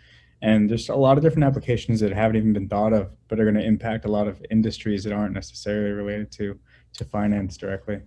I completely agree with that. I think that it's just like the beginning of the internet. You know, nobody really knew what to do with it. Yeah. You know, I think we're at that phase with crypto overall. I think absolutely. I think it's we're bigger. At the absolute beginning. Yeah. I think it's huge because I mean, I go to the sci-fi side of it because I'm a programmer, or I don't know if it's me being a programmer or me just being too optimistic, but truth by consensus is a huge paradigm. I think people like, I talk about it all the fucking time and nobody fucking's with me. Everybody thinks I'm fucking crazy. When you have truth by consensus, this opens a whole new paradigm. You could have decentralized Uber. You could have decentralized fucking government. That's a whole fucking paradigm shift to fucking rewrite an entire country by a government system that people actually get to vote, and you know that you can't fudge the fucking system. You can't have fake votes, and Trump can't say that he didn't win or whatever. That wouldn't even be an issue. I'm not trying to be political. No, it's true. No, I completely agree. But that's why I say also it has to be, what's important though is that we have to instill faith in the blockchain itself, right? Because for example, even if this blockchain says that Biden won, if people just say, no, I don't believe the blockchain, you know what I'm saying? Well, so also I think there's a consensus is part of that, because if enough people say it's consensus on the hardware level, like computers, and then I think there's consensus like as human beings. So I think basically there's consensus with blockchains, that's the way it works, but then that's just an expression of consensus with us as humans. Because why does Bitcoin, why is it worth this much? Is because all of us agree that it's worth this much. I think that's where we kind of have to like, and that's the same thing, like, because at Joseph, that's why he's like, well, what's the point of it? Well, the thing is if to you the NFT doesn't mean anything, then it doesn't mean anything. But if to a group of people or the majority of people it means something, then it's gonna mean something. Like in reality, the only thing that gives anything worth is the fact that we assign worth to it. Oh, 100%. You know what I mean? Yeah. Yeah, and that's what Satoshi Nakamoto, like, Bitcoin is not real. It's not corporeal. It's not even a piece of paper. You could argue that it's a bit in a byte, but it's not even a bit in a byte, because the blockchain itself is just a ledger. So it's just a ledger of transactions that occurred. So there's no actual Bitcoin anywhere. It's just like, okay, well, hey, I transferred 10 Bitcoin to Joseph. Joseph transferred 5 Bitcoin to Alec, but there was never at any point that an actual Bitcoin actually existed. It was just a list of transactions that occurred with currency that was like, oh, okay, yeah, there was this amount mined. You know what I'm saying?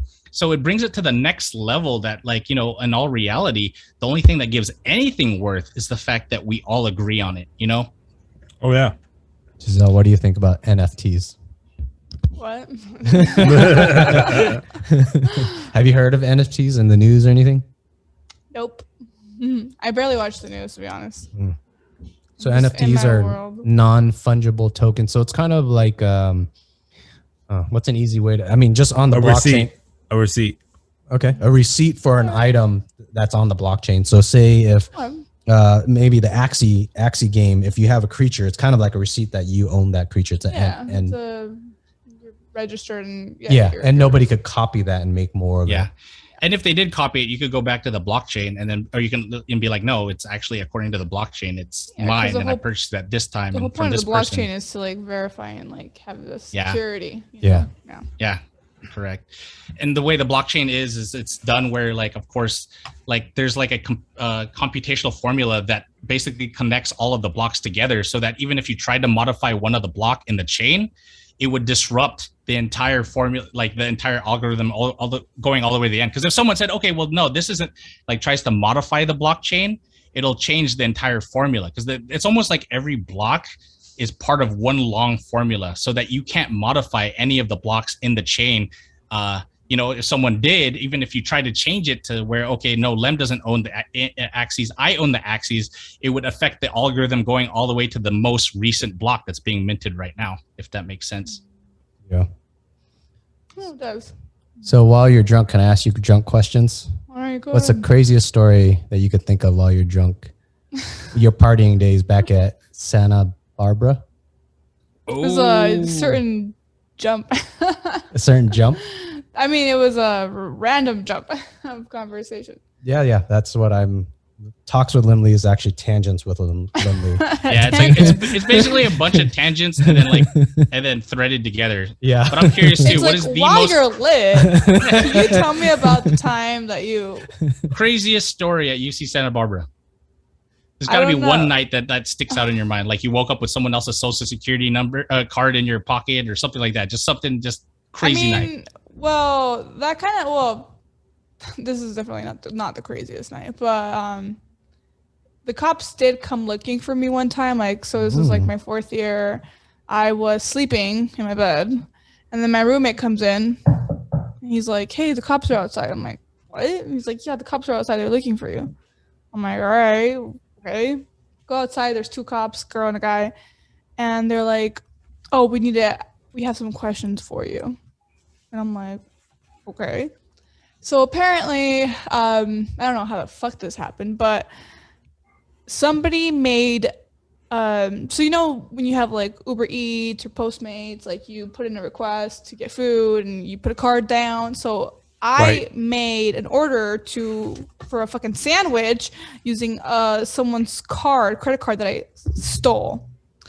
And the cops came up to me and they were like, "We know you stole this credit card."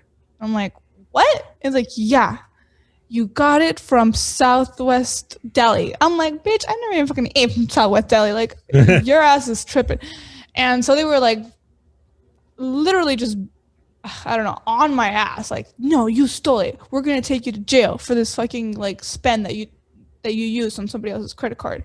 And I was like, "You're fucking stupid." Like, I mean, honestly, like, I have a big mouth, and I just told the cops exactly how I felt. And I was like, "No, you're fucking being ridiculous. Like, you're dumb. Like, this is not the case." And so I actually, at one point, stood up to get my phone so I could show them the app that I didn't actually make this request. Because at the end of the day, again, somebody put in a request to get food. Did it get delivered to my house? No, it got delivered to my friend's house, but it was under my name and somehow my account. Don't know how that happened. And so as I try to get up to get my phone so I can show them, like, "Hey, go through my orders from my app." Like, I don't have it. Like, I've never even eaten there. They like sit me back down, like, "Get your ass back down." I was like, "Over a sandwich? Seriously?"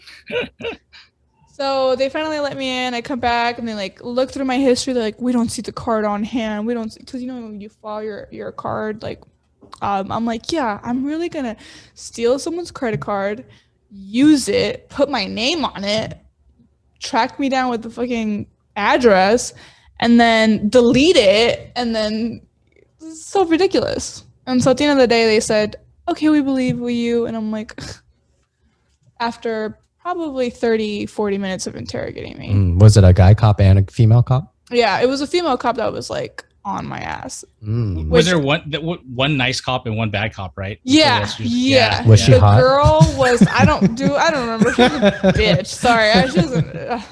She was like, "No, sit your ass down." Like, I don't even know. I don't know why they feel the need to do that. But at the end of the day, I was like, "What is this even for? Like, what did I supposedly buy?"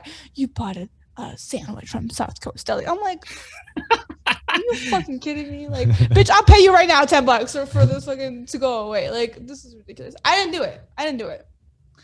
To this day, I have no idea what the fuck happened. Somehow the delivery address was my friend's, and somehow my name was on there, and somehow, I don't know. Maybe it was my friend who used my name. So you got some good friends. Yeah. All right. So I'm gonna let's do the intro recording, and then if you guys want to split because it's close to 10, then you can. But I'm just gonna do my normal intro. So close to 10. Yeah, and then I'll do my 5 minutes. I'll do my normal intro, and then I don't know if you guys do you want to say just your names or what you do. Normally I say like this is welcome to another Talks with Lim show with Lim Lee. I'm Lim. I'm a software engineer, but this one was kind of more just hangouts. So I'm just gonna say we just hung out, talk, and I'd maybe just say your names. I don't know. Let's do career. What do you guys just say what you do for work? So I'm gonna say the intro, and I'm gonna say Giselle, what do you do? And what you say what you do, and then I'll say Joe, what do you do? And then jump over to Alec, Justin, and then Jeff. Yeah, no one's gonna believe what the fuck I do. OnlyFans. Yeah, bitches, I believe that shit. All right, let me start this off. All Sorry. right, go ahead. No, keep on talking. If any of you need to go ahead, go. If you want to talk about anything else. So, what do you magician stuff, Joe? Catch you guys later. It's good chatting. All right, Later, Alex. Alec. See you, man. What It was a once you pleasure. learn a lot of this magic shit, you just never forget it. Like even though I don't. forget shit all the time. Yeah, that's actually what led it into me being able to deal poker. It's like I understood how poker worked, like rules wise, you know, and I also had the skill from being a magician earlier on in my life, so it just lined up absolutely perfectly. Dude, that's Playing awesome, mind man. tricks on people. That's why. So You're like, ha ha ha. True that. so like you did it like did you ever do it professionally or What deal? no like yeah like you're a poker dealer at like a specific casino or No, Or you mean deal no. at So home? in the city of Portland, you can get a permit for $500 a year that lets you operate a social gaming club. And you Oh, could snaps. you couldn't have poker with a rake, but you could charge a daily membership fee because it was a membership club. So you could charge like $5 a day per person, or $10, or some places even 15, I guess. But you could play there whether it was cash games or tournaments or whatever. And this is for real money. And I started dealing for a guy, and then I started opening up new locations for him. Like we would set up in a bar, and we would negotiate for a space and get the permit and do all that shit, and I would deal. And yeah, it was pretty fun. I liked it. Dude, that's awesome. Yeah, I will say this too. I'm not even exaggerating either. I am literally in the top 2% of all dealers in Portland, Oregon. 100% guaranteed. 100% Can I guaranteed. be your apprentice? Yeah. So okay, now Axie Infinity aside, what can you tell us about what endeavors that could like allow us to make money? So can we start our own poker? Like in terms of like poker, you're saying like there's ways to make money or like to do that Zoom like go into detail about that stuff. I'm just curious. Well, so for the Zoom poker, when the pandemic started, me and some other people that used to play a lot of people that I actually used to deal to in real life and their friends started like an online poker league, and we just play for money every Friday and Saturday. We have different tournaments. You have your own clique already. Like you knew the people. It's hard to do that. Like if you're just starting off and you don't know that group. Yeah. It is. We've all played with each other for over a year now, especially. Yeah. So it's like, we're all pretty chill. But that's how that works in general. It's a pretty, hold on.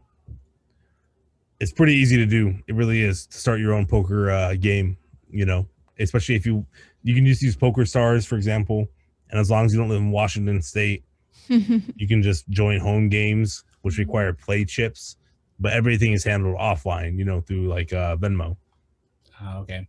Here in the Philippines, what's really popular is online cockfighting. Like no joke. Good Lord, what is like a video of an actual cockfighter? Yeah, it's called online sabong, and yeah, dude, I'm not gonna lie, dude. Like during the lockdown, during the pandemic, I participated. How much did you lose or win? I dropped some money on some good cocks? cockfighting, online cockfighting, because it's like, dude, what are you gonna do, right? It's like you can't leave the house. And it's funny too because like there was like a period when like the chickens even had like these mini like masks on too because they didn't know if it was like transmissible to. I was like, what the? Oh my god! But they didn't want to give it up. Yeah, well, no, they don't do it because obviously, because there was like a period of time when they were like saying that dogs were actually able to get infected. They didn't know if they could like transmit it or whatever. And so here in the Philippines, they were all like so scared and strict and stuff. So, but they allowed like online cockfighting, and it was I'm not gonna lie, it was kind of fun. I don't know even the details. I don't know anything about cockfighting. I don't like. There's like certain things like they have trainers, right? So it's like you're almost essentially betting on the trainer. So you have a trainer like, oh yeah, this is like the trainer. So the odds are like in his favor. So, but I was just choosing them just by the color of their feathers, dude. I was like, dude, I like that one. Let's go. Seinfeld. Do you guys watch Seinfeld? Where they had like little Jerry. They're like, come on, Roger. So let's continue the nearly illegal or illegal acts of making money. So what do you know, Gissel, of ways? There's no ways that I illegally make money. Justin? Unfortunately. So it's just Jeff and Joe. Well, I mean, technically, it's actually legal here in the Philippines, cockfighting, which is actually interesting because it's in Mexico too, right? Yeah. But it wasn't. You would think that it was brought from Spain to Mexico or from Mexico to the Philippines, but actually, it came from the Philippines to Mexico. Because that's really popular. Did they have to like get him angry, or did they just throw the? Dude, okay, so I had an uncle who had a cockfighting chicken, and these things are vicious, bro. Like we would be playing basketball in his driveway, and like these chickens, they attack you, dude. Like I kid you not. Like, and they even pump them with like steroids, like actual testosterone. They inject these chickens with like testosterone, and then they put them in front of like a mirror with razor blades on their feet, and then they like attack themselves so that they can like get them to like be ready to attack. Damn. Like it's so actually kind of nuts. And it's funny because like in the morning I would see my uncle like stretching the chicken like it was like it's doing its morning stretches. But there's a lot of money in cockfighting here in the Philippines. Like you'd be surprised like the amount of money like for one legit cockfighting chicken, like you're probably gonna drop about $10,000 and that's not even like, you know. Yeah, that's not even like a really good one. If you have one that has like strong genes, you could be dropping upwards of like $20,000 to $30,000 because you can like in one fight that'll last how many minutes? Yeah, if it dies, it's like, dude, that's the most expensive like drumstick you'll ever eat. Oh God. Yeah. I don't know of any ways to make money illegally and even almost legally. Like what I think kind of what Jeff was originally saying is kind of what is a way that makes money quick or it's worth your time. Yeah. So your feet. Buying a car wash. Yeah. I mean, seriously, like my friend started an Instagram for her feet. Selling feet pics for people with foot fetishes. And how much does she make? I don't know. Well, she wasn't very. I have pretty nice feet. Jeff wants to be your manager. I mean, who's gonna know? Maybe I could just be like, "Hey, it's my feet." I'm gonna put out like a ad looking for Filipinos that have nice feet, and I'm just gonna start. I'm gonna hire you as my foot model. To start an empire of foot fetish pictures. Yeah, I mean, I've seen some shit where like people are like, "Oh, I act like a dog," or "I act like a baby," and people pay me, and I make like 6 figures. Or I make like 10 grand in a month. I'm like, holy shit, maybe I should learn how to play like a dog. Dude, that's awesome. I was actually trying to explore Twitch the other day, and just to understand, is a podcast decent on Twitch or not? And one of the funny things was I ended up at there was a girl that was posting a live Twitch of her supposedly going on a date. And she was pretty hot. It was an Asian chick that was in Vegas. And then I was just, this is interesting. A person in Vegas. Maybe then I was thinking, hey, maybe I can invite her onto my podcast. And if she has a lot of followers, then that might be good. But then after I left the stream running while I was trying to like cut video and do other editing. And it took like fucking 30 minutes and she still didn't meet the person for the date yet. I'm like, what the fuck? So anyway, so I was trying to mentally or guess what she was doing. Like on her profile, there's at the bottom, there's like, you could donate money, you could donate gifts, and you could, if you on it's OnlyFans right there. It was basically, I think it felt like it was like an OnlyFriends type of setup. I mean, like, yeah, for gifts and donations, that's what it sounds like. So it's, I mean, something for I only know, sorry to cut you off. I only know like one person who does do OnlyFans, and they say that they make pretty good. So they haven't convinced you to convert? Why not? Hell no, my job is way too professional. Again, I sound like a dit, but I'm not. So I don't do that. I was trying to. I think she was trying to set up her Twitch to grow, and then I don't know if I don't think she was doing OnlyFans. I don't know, but my guess, I mean, I feel like when you watch other Twitch ones, you could tell when they advertise that they got an OnlyFans, and she didn't advertise. So I think she was trying to build a personality, a character. She was very attractive, but I mean, it is possible that sometimes you're like, well, I need to have an audience first before I even set up an account. Oh, okay. Do you know Oh, what I mean? I don't know. I don't know, but that's it's, an interesting it's angle. possible. It's like, will people even follow me? Like, instead of just going like heads in, they're like, all right, let me see if I'm interesting enough, and then people like me. They're like, all right. So if I it. create a Giselle Twitch, and then all of a sudden there's like 10,000 followers. Manager scholar coming up. Okay. How much percentage would you give me? The reverse pyramid. No ass game, 2%. Damn it, 2%. Well, let's talk about volume now. This might be a lie. I think, you know, in terms of like making money, but I think you're right. Like everyone kind of wants to make money quick, you know, and that's kind of like, you know, in crypto and in stocks, and, you know, let's just be honest. Like if everyone could make money quick, then, you know, like then no money would be worth nothing, because then everyone would have so much money. You know what I mean? I think like, the main thing in that scenario is if someone knows it and then they tell a few friends out, those friends tell to other, and then it floods. It's supply and demand. They flood that way of making money, and then there's not going to be there's not a way to make money. So yeah, it's essentially. I don't think it. What about stocks? Do you guys invest, Joe, Justin, Giselle? Yeah, I think we all do. Yeah. Oh, okay. I mean, no, you don't invest, Joe? I don't believe in stocks. Okay. I also don't have money. That's usually the bigger hindrance. I had some, and then You're in and out. That's what it sounds like.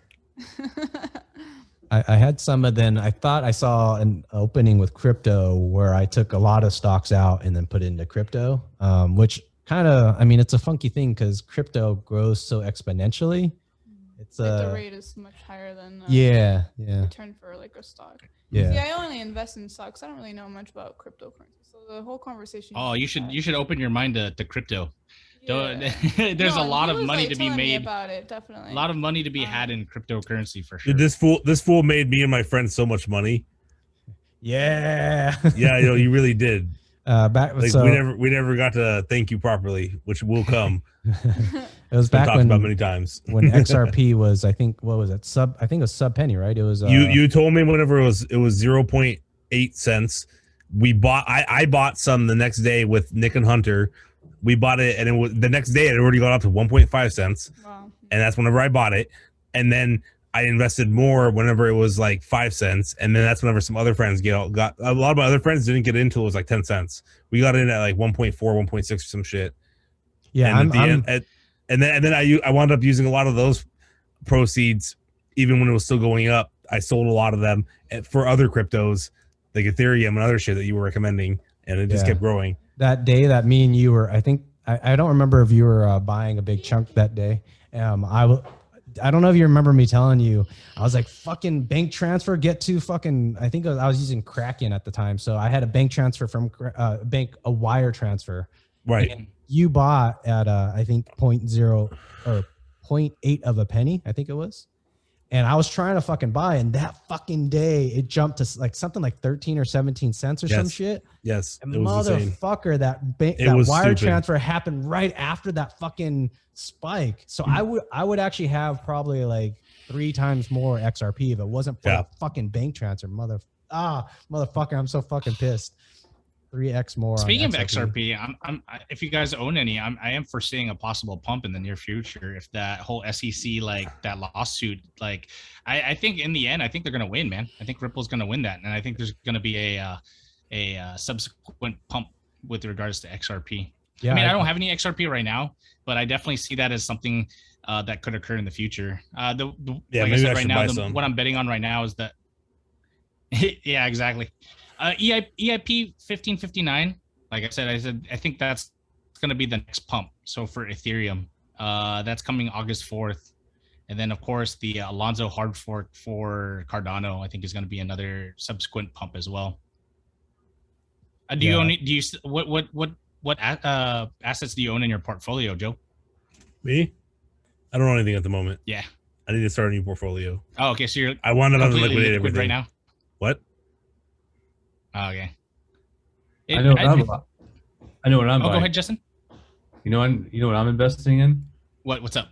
Some better lighting for my house, because I'm seeing everyone here compared to me, dude. And it's like I live. No, man. It honestly, it looks good though, because there's that like there's that one light, and it's like a halo around you, Justin. Dude, my light like blows out my forehead. Bro. Yeah. You ever like see soap operas? You ever been like flip through the channels? You watch a soap opera, you know, so they're all dim. That's Yeah. and they do that on purpose for like to make you focus on the characters more. But seriously, my house, it's like a soap opera. So just like, I mean, I haven't seen you since high school, dude. So what are you doing now, bro? Oh, Battlefield, man. Battlefield of IT. Yeah, Yeah. dude. IT. COVID really affected my job, man. Yeah. Because some people like their job's the same, they just do it at home. It totally like just. I work in IT, help desk stuff. I do all sorts of stuff, but just fix printers, fix software, install software. It's insane. Dude, do you work for a specific company, or are you allowed to say it, or? Yeah. Okay. Are you recording this, Liem? Yeah. Here. I You know what? Let me just not say it because I did not get approval from marketing or it's a healthcare company though. Yeah. Yeah. Okay. You work at a healthcare company. So dealing a lot of troubleshooting, like, is it plugged in? Because a lot of times that's, it's like the most basic of like problems. It's like the monitor won't, because I was a computer tech and also IT at Fry's Electronics in San Diego. Before it closed down. I'm on Helewa Drive. Yeah, it closed recently a few months ago. Yeah. Yeah. Yeah. I was one of the dudes that would walk around with the blue lab coats. I don't know if you ever saw them. It's like so embarrassing because people would like, they always made us wear these anti-static blue lab coats. But yeah, no, it was funny because like the things that we used to do back then, it's like most of the time they would call in a ticket, and then we'd get there and be like, you didn't plug it in, like, like oh my gosh, or it's like really basic problems. So very redundant. Yeah. It's complex stuff and it's little stuff like that as well. You never know. Like the situation is, you just don't know. It could be like, you can't trust, you can't have faith. You have to verify. You have to really pay attention to details because detail can tell the whole story. But yeah, and it's like you have that. Oh, go ahead. I was just gonna say the amount of people who didn't have internet at all, had nothing, was shocking. Yeah. Yeah, that's crazy, man. I mean, in the Philippines, that's crazy. But can you imagine that in the US, that's a problem? Yeah, it is. Like, yeah.